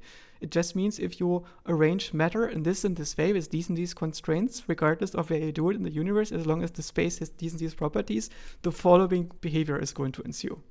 Right? This is what software is doing. It's just a physical law that exists in the eye of an observer that tries to make sense of what's happening. And in order to make sense of what's happening in the plant, in the absence of the ability to observe all its molecules, you need to have the software description that describes causal structure at an abstract level. And people have a spirit in a sense, and plants have a spirit. And the question is, can we give AI a spirit, a coherent soul, so to speak, a thing that is relating all its activities in a coherent way and turn it into a coherent agent? And you could also ask yourself, can a civilization have a spirit that turns into a coherent agent? I think if a civilization had a spirit, it would mean that it's planning very far ahead. Mm-hmm. And this thing which allows a civilization to plan very far ahead is a culture. And in the absence of culture, you get some kind of spiritualism that is a phantom limb, right? This superstitious spiritualism that lots of people in our cultureless civilization have, that we because our civilization has lost the plot. It does not plan ahead anymore, right? It does not have this coherent idea of what it is and what it should be doing. Instead, people are grasping in the air, and they have ideas about moral behavior and moral impulses that should be having that are not really grounded in the outcomes of the actions in the long run, right? Nobody has moral intuitions that when you would act on them lead to the survival of the species under conditions that we find palatable. It's a very weird situation where our preferences seem to be incompatible with what would be necessary for our survival. Yeah, it's strange. So the only thing that's left to us is some superstitious notion of spiritualism, where the greater whole gets replaced by something that is a fairy tale. Mm-hmm. Some spiritual entity outside of this universe that cares about us and that wants to save us and gives us an afterlife that gives us meaning if we perform certain rituals and can trigger certain emotions with a certain degree of reliability if you are adhering to a certain cult and do the right things for the cult. Mm-hmm. But this is true superstition. I don't think that originally the word spirit is superstitious. Mm-hmm. It really does sound interesting to explore the idea of some form of empirically informed spirituality where we could... Yeah, but it's practically very, very simple. It means that the dynamics of the parts of a system can be described by a shared purpose. And this, if this shared purpose describes an agent that has intentions and goals and is able to act on them, then you could say that it has a spirit in some sense, right? You have a next level agent. And the same way as the organism doesn't actually exist physically, the organism is a function that describes the interaction of cells. Mm-hmm. Mm. The cells exist in some sense physically, but the interaction between the cells is virtual. This is the description of this organization that makes the whole bigger than its parts, because it tells you which cells are good ones and which are not, which should be attacked by the organism and which should be strengthened in their function and nurtured and so on. Mm-hmm. This is what the organism is about. And the same thing is true for society or civilization. And the relationship that we as individuals have to a civilization should be similar to the relationship that the cell has to the organism. And with AI, the big question is, can we build AIs that share purposes with us? Where we basically serve the same God, the same overarching spirit. Yeah, right. I mean, we'd probably learn a lot about what that purpose should be from like something as intelligent as a super intelligent AI as well. The purpose that we're given just by our biological imperatives can't be, the be all and end all of what we should be doing in this universe. I mean, it sounds to me like it should be a discovery process as much as it is one that we've sort of inherited. But it might not be actually that hard. It's not obvious that the regulation inside of a cell are much easier than the regulation inside of a brain or inside of an organism. In the same way as the things that you need to solve in your own life are not necessarily much less easier than the problems that the organization that you're part of, say the company that you're part of, has to solve.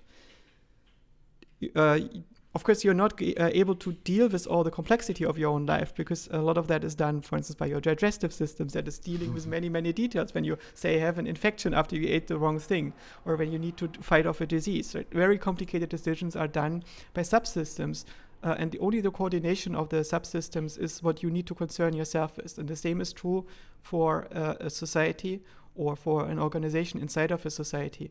And it could be that understanding the purpose of a civilization and its place in an ecosystem on the planet is not necessarily that hard, because I suspect that a civilization is not going to be the top level system on a planet that's actually about the dynamics of the cell.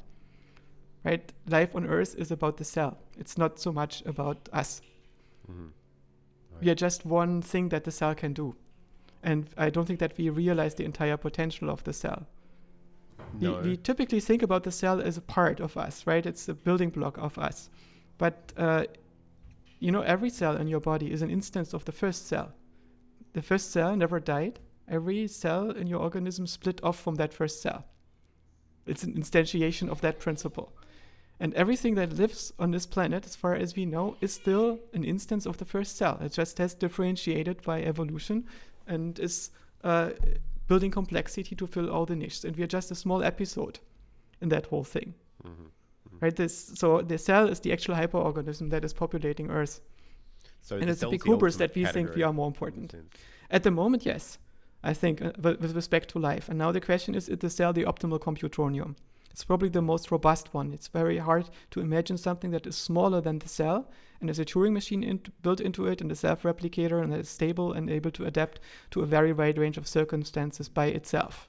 Right? The cell is the only thing that can do this. And you cannot probably make this much smaller, so it's very difficult to imagine a molecular structure that can do what the cell is doing and will still function in the same degree of robustness. Have you read much of Draxler's stuff? No. Engines of creation and that sort of thing, and I know that it exists, but I haven't read it. No. Yeah, sure. I have read, I think, a few articles by him, but I haven't read his books. Yeah. It's fascinating stuff. Cells weren't intelligently designed, but evolution selected for, a good enough system such that it would sort of work. And it gained, dominance in our ancestral environment. And most organisms on Earth, I think most of the biomass is single cellular, if I'm correct, right? Yeah. Interesting question would be, could you evolve a cellular structure into something that forms rockets and goes to the stars and populates other planets?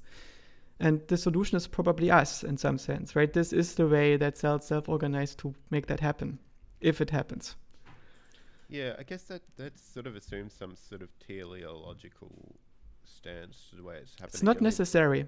It is an emergent phenomenon. Yeah. It's just happens by the evolutionary drivers, because there's going to be a niche that makes it possible to get to the next stage in harnessing more of the available complexity. So basically, the purpose of control is to harness complexity, to shift the order further into, to build bridges into what otherwise would be chaos. So you can live in there, that you can harvest chemical reactions and the entropy gradients in domains where dumb chemical reactions cannot. And that is what intelligence is doing. And now the question is, if you build something that is completely remote from biological cells, basically build an AI that is only using constructed artifacts that are macroscopically constructed, not built from self-similar components as organisms. Could this outcompete cells? And it's an open question to me. It's a very interesting question. We've only got one sample of it working here on Earth. I mean, we can assume that maybe there's life out there in the universe. We can't see any evidence of it, especially advanced life, right? You know, there's no megastructures, there's no evidence of expansionism, and everything that we see out there in the cosmos seem to be explainable purely through, I guess, basic natural laws, without intelligence involved. Yeah. So if we found like single cellular life in the valleys on Mars, for instance, underground, that seem to come from like a very different phylogenetic tree than ours, then we can make assumptions about, well, maybe it's elsewhere in the cosmos as well. But if we find life on Mars, I would be surprised if it doesn't have the same source. Mm. To me, abiogenesis, to get to the first cell, seems to be very unlikely. I suspect that you need to roll the cosmic dice super often. Maybe as often as there are planetary surfaces. Wow. So that would mean that what that translate to? Were you saying that like even single cellular or basic life is very rare in the universe to be like, okay, so panspermia, there was something happened somewhere else and the basic building blocks were transported to Earth, and Earth. I suspect that basically the probability that if you put a few cells on some meteor and throw it into space and it hits somewhere is probably higher, that this thing survives somehow and takes root on that planet than life spontaneously emerging. Maybe there are theories that explain this, and I'm not completely aware of this, but basically when I look at the complexity of the cell and the fact that individual parts of the cell have difficulty to work with each other in a stable way, and it's difficult to imagine this spontaneous formation of these things outside of a membrane and so on. That makes it quite unlikely that complex organic chemistry is able to spontaneously form all these dynamics. Well, we had like cells in, like we got like the mitochondria that was swallowed by another cell, and then they sort of learned to become partners and to coexist. But they were both cells already to start with, right? Mm-hmm. Yeah. So all this functionality seems to come from a certain subset of functionality that you need to bootstrap all this. And all this is very complex molecular machinery. So I really cannot blame the intelligent design proponents that they think that the first cell is highly unlikely. But I would think that if we are in base reality, then we need to account for the intelligent design by a non-biological intelligence. Mm-hmm. And so interesting questions. Could there be non-biological intelligences? Or could there be a gas giant, for instance, that spontaneously forms self-organizing structure? Like and maybe it is.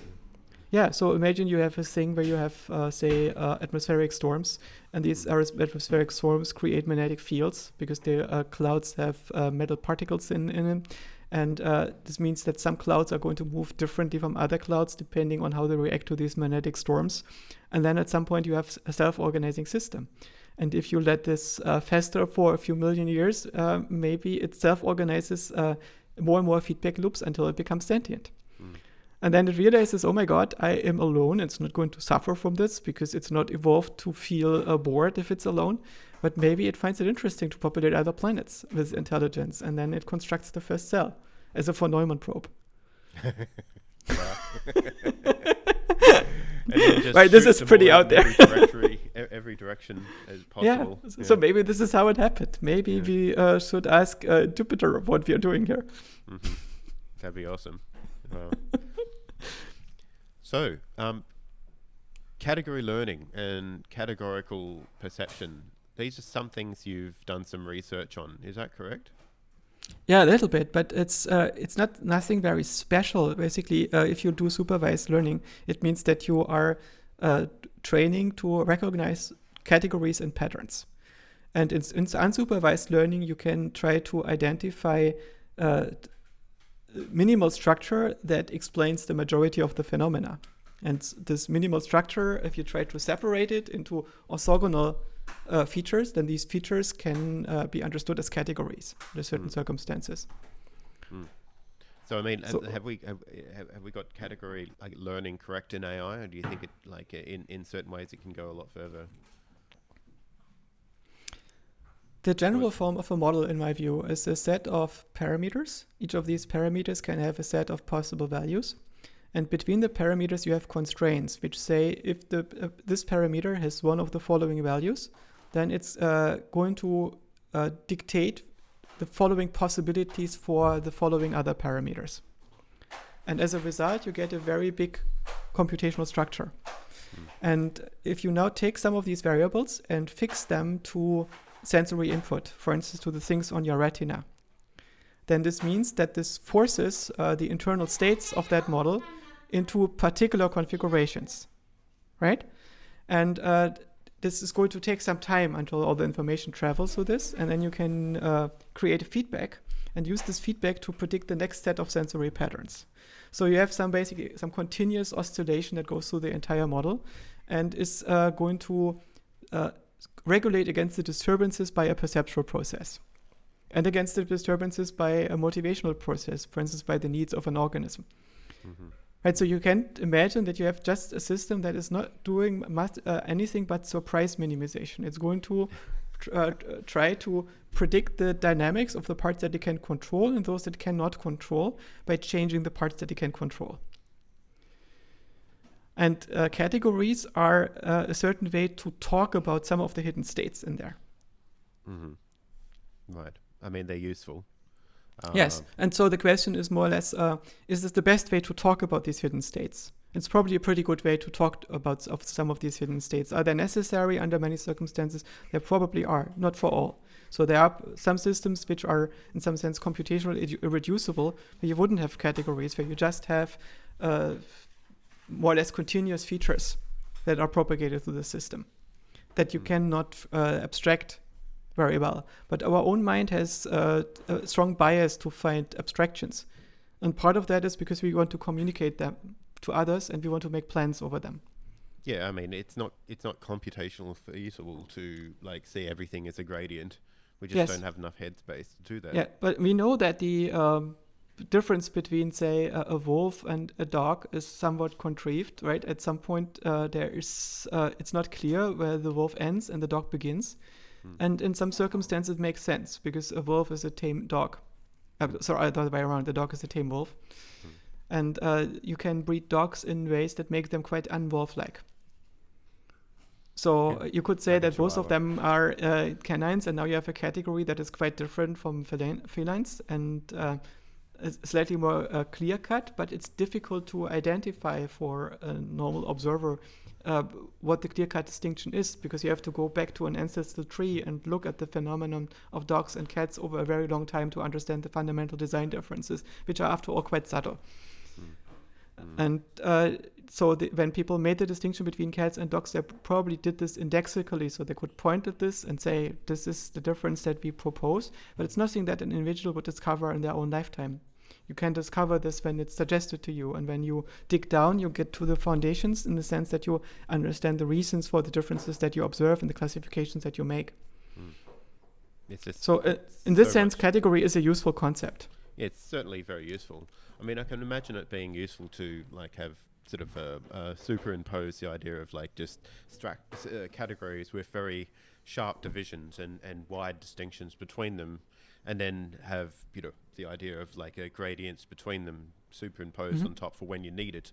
But you don't need to compute it all at once, and you can slip between one layer and the other when needed. You don't have to always think in categories. You don't have to always think in gradients or continuums. It's useful to be able to do both, and it's useful to be able to compress non-salient information away, so as that you're just using your clock cycles to focus on the signals that are salient, right? So I find that in our everyday interactions, scientists mostly use decision trees in a way to decide things. They have discrete models, so they can make proofs. And common sense reasoning is tends to use some much more fuzzy thing to distinguish reality. So it looks about distributions and probabilities and probability mass and so on. And the reasoning processes work differently in common sense reasoning than they do in scientific reasoning. And scientific reasoning works very well on the margins in special cases. And it's exactly in those cases where common sense reasoning fails. But common sense reasoning works over a much, much larger set of circumstances and is far less brittle. And generalizes better, and it tends to be more stable, right? The ideas that we get in scientific reasoning tend to change every decade or so at the frontiers of our thinking. And often we have quite fundamental changes in the way that we reason about reality, which do not necessarily lead to fundamental changes in our common sense reasoning. So common sense reasoning, in a way, is more robust for the most part. And when we think about the way that we are making sense of reality at the boundary between science and common sense, the scientists might have the wrong biases. And it's also something that resonates with Harnatt's thinking about symbol grounding, that a lot of people feel that scientific thinking is not properly grounded. And indeed, often it isn't, or it isn't quite in the same way as people intuit that it is.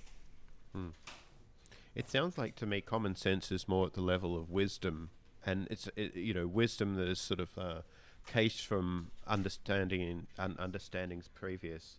It's not really the same as understanding. It's more like I guess materialized, useful rules of thumb that sometimes come from understanding. That's why it's common, because it's commonly used and it works a lot. But understanding seems like more of a dynamic process that's continuously going on. Yes, but wisdom is a specific thing. It's a result of an aesthetic in which you understand the dynamics of the world that you are in, and you're able to choose the right goals based on this understanding of the big picture. Also involves choosing what not to do. And not everybody who feels that they have common sense reasoning is able to do this. In practice, in our society, common sense means more that it's common, which means it's shared between people. And people can be insane in groups very easily. That's right. So personally, I find the aesthetics of people that prefer a groupthink over autonomous reasoning disgusting. This idea that you should give up your own insights and the things that you can discover to be true just because the group thinks otherwise, and you want to belong to the group. That's a very ugly thing to me. And often when we talk about common sense, we think about the sense that we have common with others. And this is not the common sense that I would like to talk to in this way. I would like to talk, often we would say that wisdom is rare, it's not common. Sure. Okay, that's interesting, yeah. I mean, like, I do agree that a lot of our common sense does sort of come from tribal biases and things like that, wanting to fit in or wanting to, the aesthetics of your peer group, appealing to the people who you want to accept you as part of their group. And it makes total sense. If you don't really understand reality, and there's often not a benefit from wasting many, many years on understanding reality very deeply. And your group has pretty good recipes. If you follow them, you're going to get to share their resources, and they're going to treat you as somebody who's trustworthy, as long as you are willing to wear a set of beliefs as a badge. Right? That's a very common pattern that happens in societies. That we basically ask people often even to bring a sacrifice, that they're willing to accept beliefs that they can recognize as patently untrue. So random people would not have the same belief and identify themselves as group members. Right? So for instance, religions do this very often, that they ask you to accept a certain creed that no random person on the street would logically accept. And the reason for that is that it makes you recognizable to your own group. Yeah. You don't want to end up on the wrong side of a spear. Of course. And you also want to know that you can trust that other person, even if you don't know that other person directly. So the difficulty when you build a civilization is, how do you get over the Dunbar number? How do you make it possible to relate to strangers in a predictable way and make sure that they are serving the same purposes as you do? And one of the best ways is to signal your allegiance with certain codes that basically act as checksums, that show that the contents of your intellect are not randomly generated. They are the result of a particular indoctrination that makes you likely to share the following preferences in sharing resources and making decisions.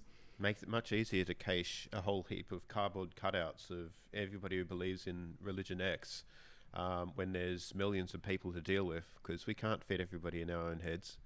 Mm-hmm. You mentioned a Dunbar number before, having Mm-hmm. sort of just assumptions that sort of constrain the way that they'll likely behave makes it much easier to deal with huge amounts of people. Yeah. Yeah. Interestingly, Harnad also wrote a paper more recently that category learning, the idea of it was category learning can alter the perception, Mm-hmm. and the way that we see things, the way that we sort of understand things. Mm-hmm. And so, like for instance, if somebody gives a name to the difference between two colors like green and blue, instead of having one name to describe both green and blue, grew, then one culture who sees green and blue the same will get the same sensual data. They'll be able to recognize differences in the gradient, but it won't stand out as much than if they have different categories for green and blue. Mm-hmm. It's interesting to talk about that, but it's also interesting to talk about like the way that we describe the the the enterprise of artificial intelligence and achieving the grand goal, and that is achieving like a super intelligence or strong AI.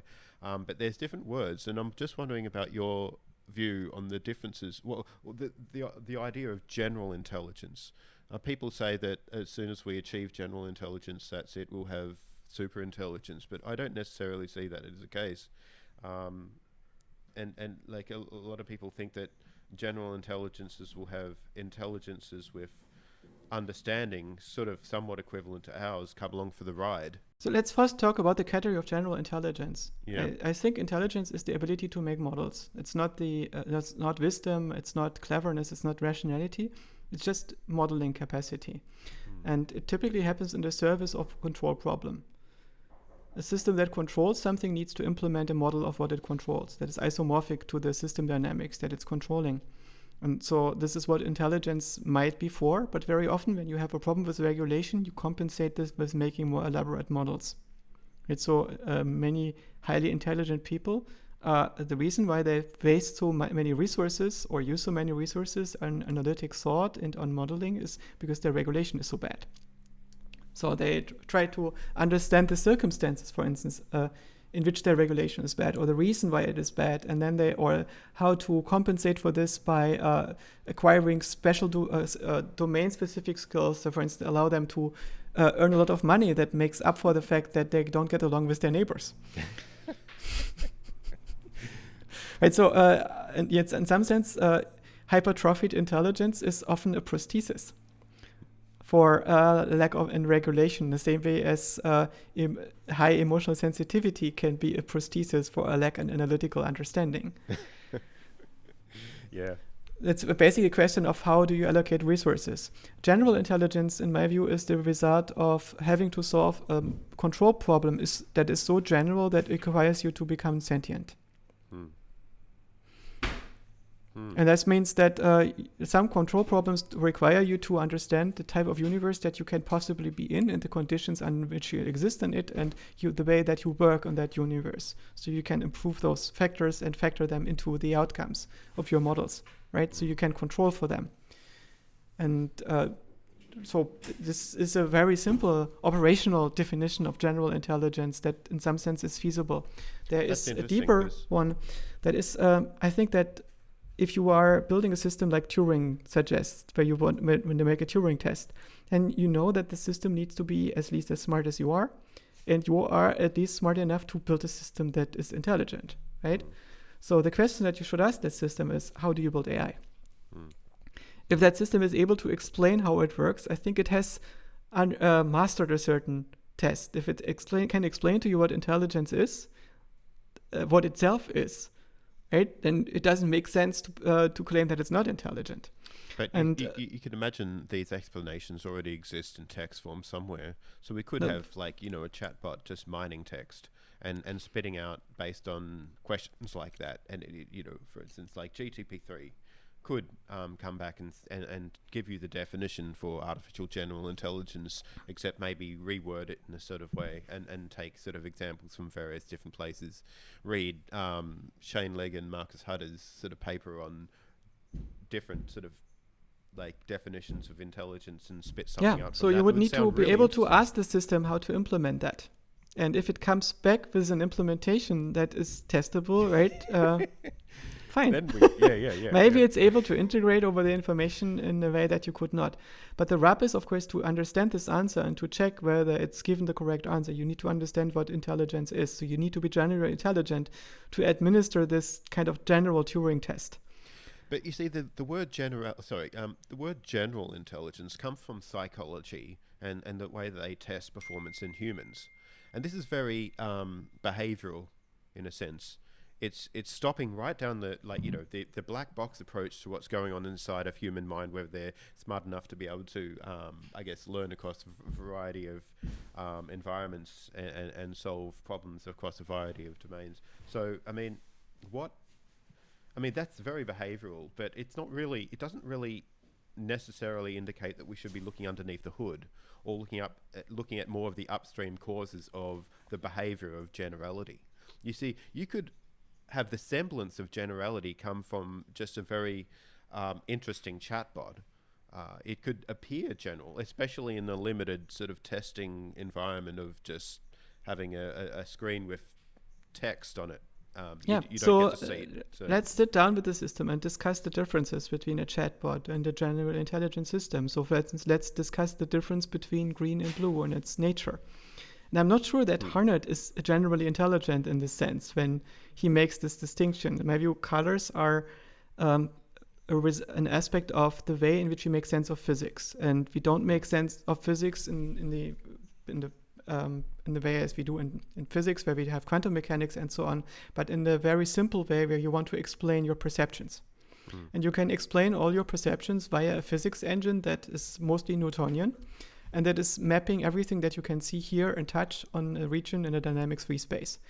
And so physics is describing the flow of information through a space.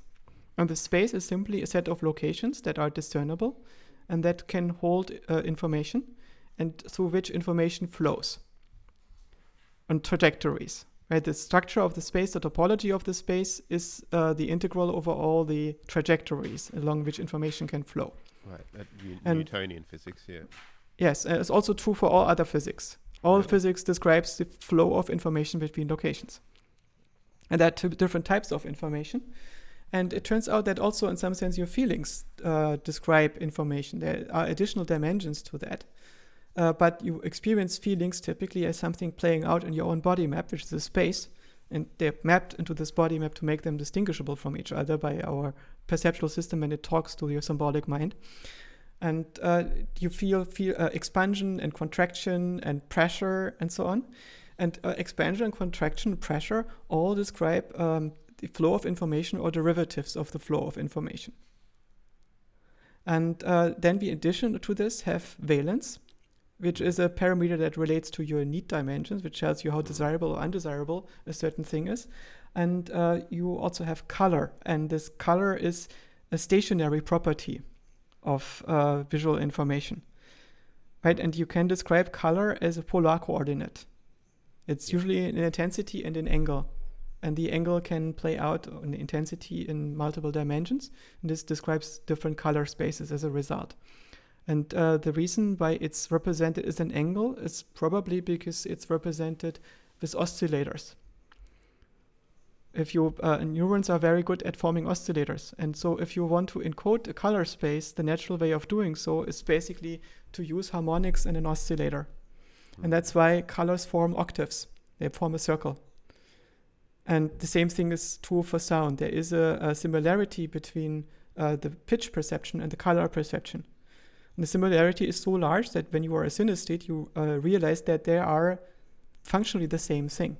They're basically the same functions being used to represent different modalities in different contexts. Both the sound and the color play out in space. So when you're a synesthete, you see colored patterns moving through space, but they don't move in the same way as photons do, or reflections of photons do. They're, in some sense, superimposed in a different dimension in the same space. And I thought part of the reason for that was the parts of our brain which process color and sound are somewhat close together, and some people's are more close than others and have entanglement neural entanglement going on?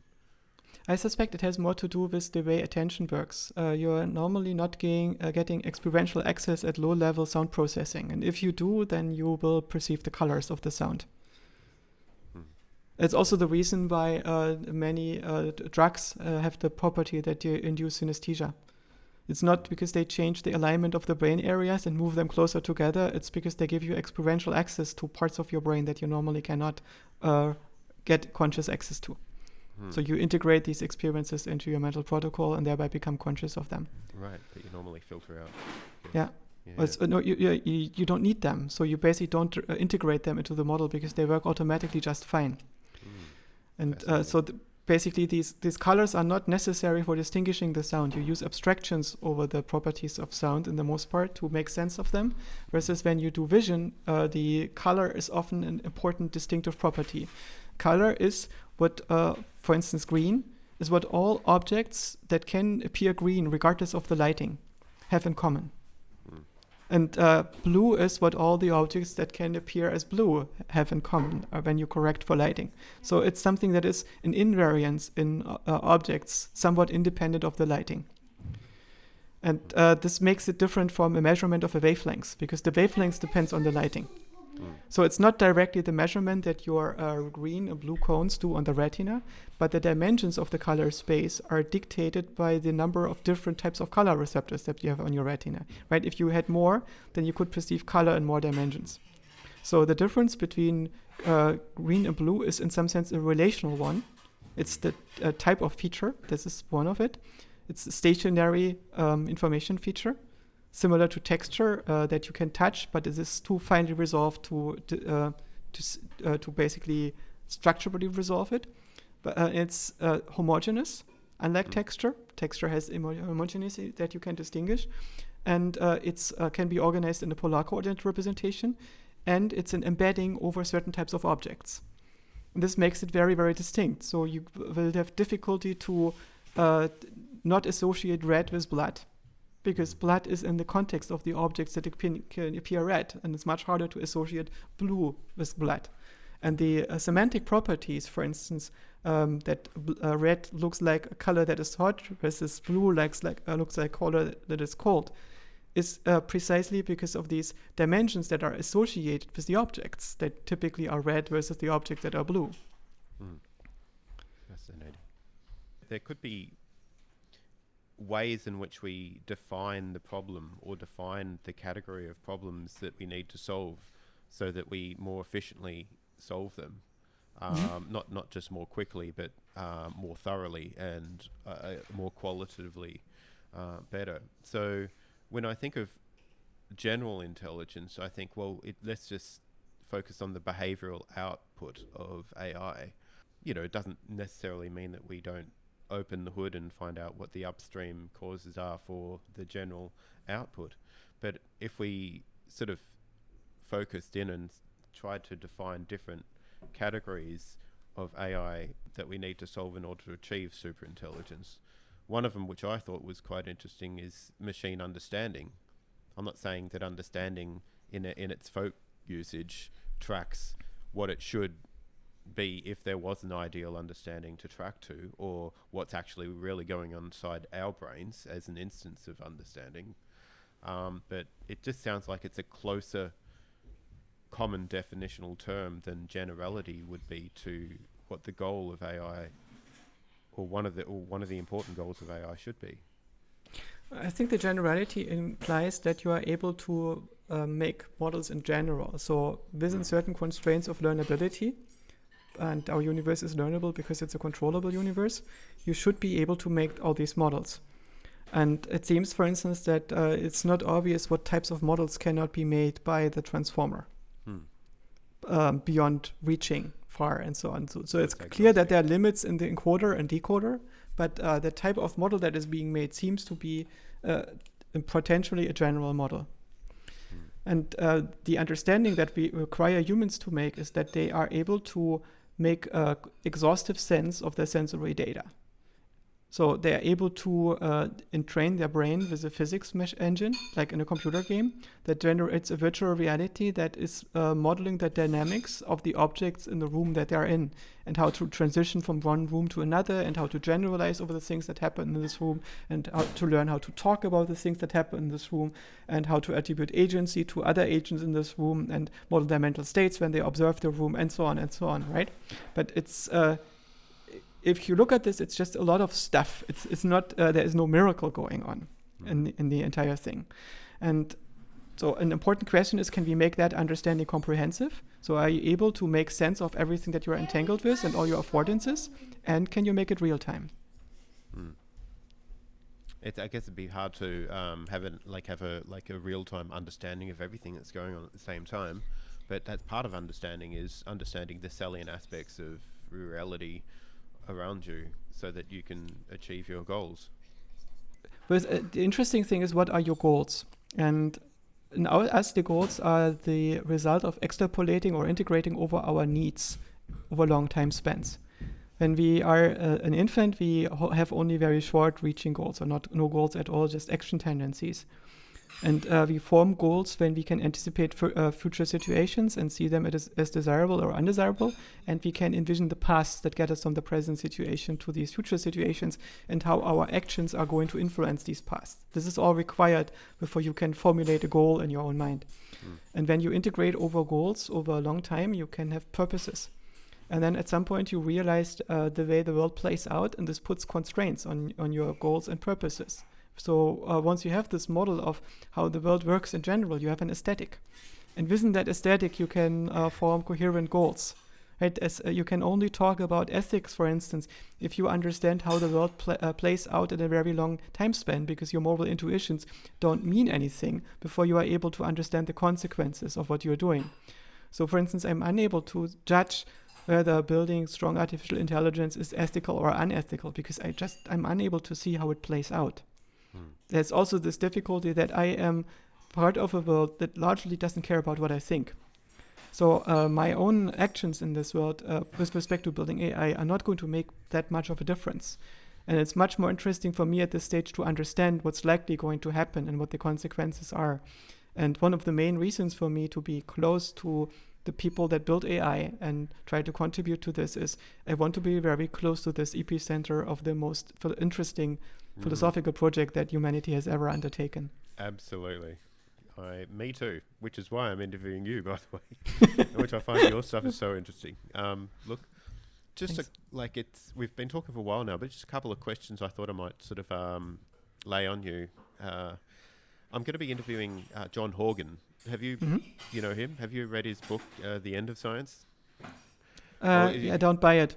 Yep. Do you think there will ever be an end of science, or do you think it will be continuous process, and why? I think there can be an end of science in the sense that you can find the set of algorithms, the optimal search for truth.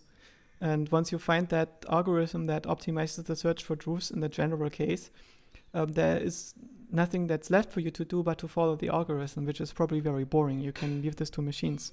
And so scientists will all go to the beach, and the remaining science will maybe be an artistic project where you try to make sense of what the machines have been doing, or an employment program. But in this sense, you would reach the end of science once you are automating the things that people are doing, and you're able to do this on a level that is out-competing people at every level. And I think that's conceivable that we get there. There is also diminishing returns in science, and I think this is more what John Horgan is referring to. Yeah. And I think this relates more to the end of modernism. This means that we no longer incentivize academic institutions to do actual science. Instead, we incentivize universities to pay people for applying methods. And this has diminishing returns. And so it sounds like engineering, though, more than science. It's not exactly the same thing. An engineer is being paid to get stuff done, to make things happen. Applying methods. And yes, and the scientist is being paid for producing papers that get published, and for reviewing papers that others want to publish. And the research that you're doing is more or less instrumental for this, because we have inverted the incentives. in the way that we are hiring people. We don't hire people because they're dedicated to fascinating questions and they have minds that are uniquely disposed to work on these questions. Meta science Right, is such a big topic I'd love to discuss at some stage, yeah. Yeah, but for the most part, science is treated as an employment program at the moment.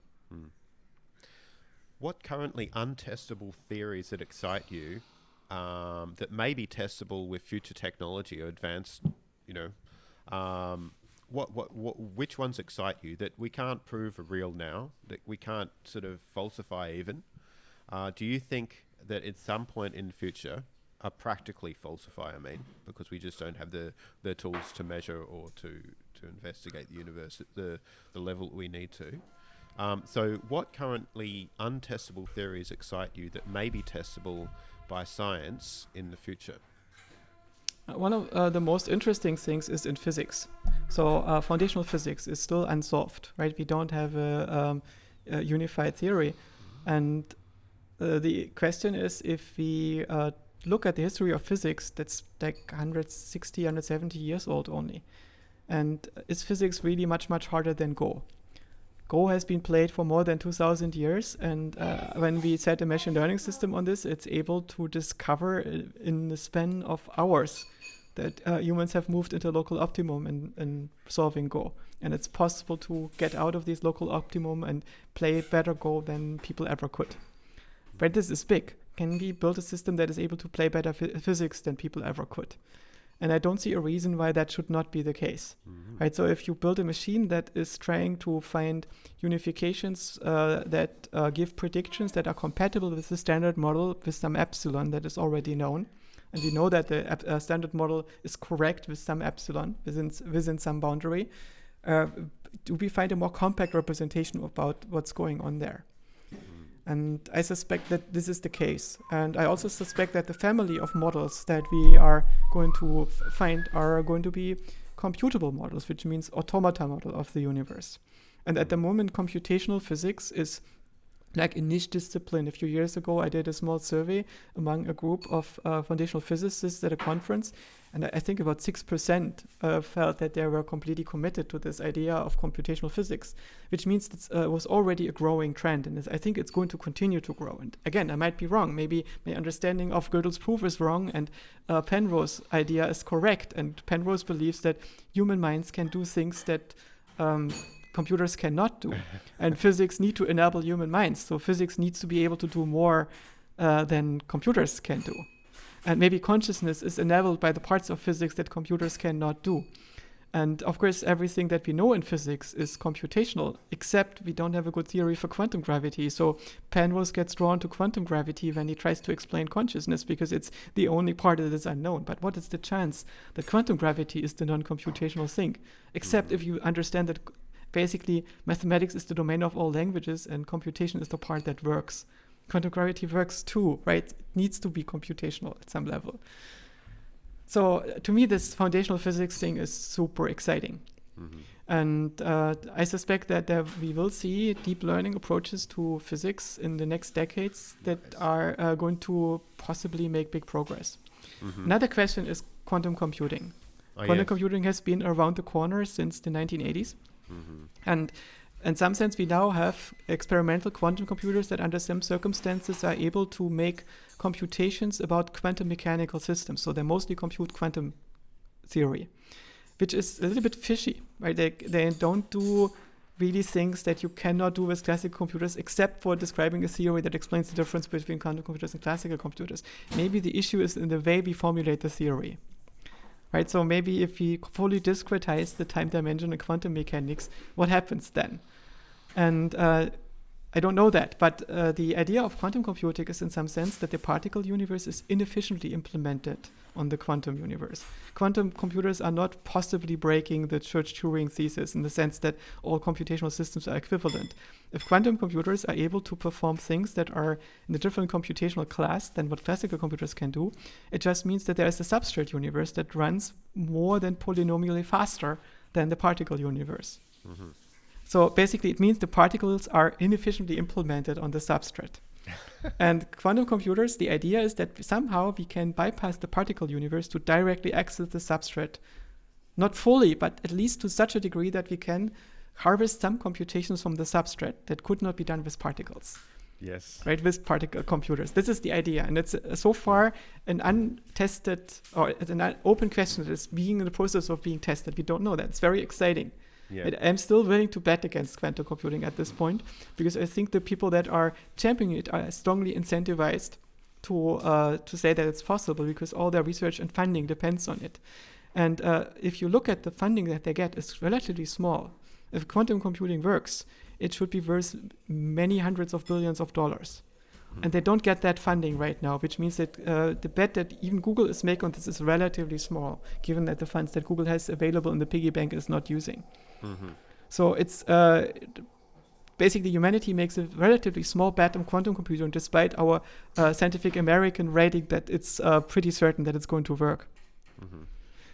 Wow. But I also think that the Scientific American is not employing that many modernist minds that basically are able to make the full march to the foundations and back. Okay. And any kind of understanding in every generation requires that you understand your own foundations. And most people don't. They hallucinate their foundations. They are babbling. And as long as they're babbling in the same way as the others do and nobody sees the difference, they get along with their GPT-3-like output, which is very concerning to me. Right. So now we go maybe full circle. Yeah. So I've often thought that would be very could be a reason why we don't see that many advanced civilizations out there, because they worked out how to sort of tap into a more efficient way to generate computation than this universe can afford. And there are multiple reasons why this could be the case. One is the most obvious one. Maybe life is very rare and is not that infectious. Another one is if life emerges on a planet, it typically takes many billion years until it moves to reaches a certain level of complexity and has terraformed the planet to perform a large environment for performing that kind of evolution. That it would build the technological artifacts that would make actions of life beyond the planet visible. And the third theory is the dark forest theory, which is also very plausible, right? As soon as you understand that life is likely and probable and abundant, you will shut the fuck up. Because if somebody else notices you, there is going to be always a shortage of habitable planets.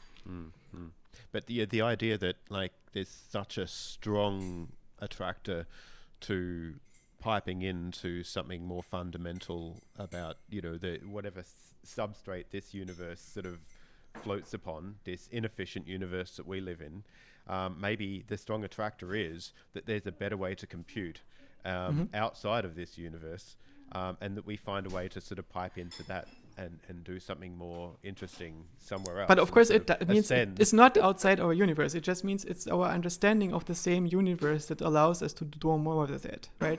So in some sense, it's outside of the particle universe.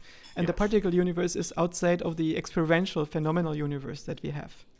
Right? We cannot see electrons, but we can interact with them, and we can build machines that rely on our understanding of electrons. And now we would basically go beyond that. But that if we could do that, we wouldn't need to sort of exist in this sort of like experience or this particle plane, or we'd just go somewhere else where we could sort of do things a lot more efficiently. We wouldn't need to worry about the heat death of this particle universe or anything like that. But we don't need to worry about the heat death because we don't exist when the heat death happens. We exist only in the here and now, and we don't exist in physics. We only exist in the dream that is generated in the skull of a primate in some physical universe, but we never get to visit this physical universe. All we visit is our own mind. We only see the VR generated in our own mind, and we only see the now. And the thing that this is just a state in an informational processing system that thinks it remembers past states and identifies with the trajectory of the past states. So imagine you upload yourself into some kind of artificial intelligence that then goes on to conquer the stars. Is that thing going to choose to identify with Adam? I don't know, right? It's only going to identify with you and its history about you, rather than treating this as an origin story, because it's so far removed from it as you are removed from microbes, right? This is only going to identify as Adam if it's useful to it, if it thinks it's the best identity it could possibly have. And this also applies to all the other AIs that have ever been built, right? Some of them might choose to identify as you if they think that's the best identity that they could ever have. And the probability that the ones that you've been uploaded into and that came randomly about is almost the same. And so it's unlikely that you will exist in the future. Because you will at some point not choose to remember yourself as being a human, because you just are not anymore. Sure. I'll become post-human, and I'll be a pattern that's so far removed from what I am now that it seems weird that I can consider the identity of Adam in its current form. And it has something to do with the notion of identity as we operate on it, right? So once we transcend the notion of identity and realize how it's constructed, I think we lose the idea of being afraid of death, because our participation in the universe is no longer bound to a particular identity. Yeah, well, I guess that, thinking in that way does relieve a lot of concerns, but still they haunt me. Yeah. Oh, it's been wonderful speaking to you again. Very Likewise. Insightful and enlightening discussion every time I speak to you. So it's always a pleasure. Have a wonderful day in Australia. I will have a nice evening, I try. My family is eagerly waiting for me to return from Australia. I can hear them running around in the background there, Yeah. perhaps cooking for dinner for you or something. Yeah, so it's been fantastic. Yeah, I hope to bump into you again at a conference sometime soon after the pandemic. Yeah, that would be nice. Let's hope yeah. COVID is over in a few years and civilization is still standing and we have still air traffic and so on, and international conference. It would be awesome. Indeed. Thanks, Peter. Thank you. Bye-bye. Bye.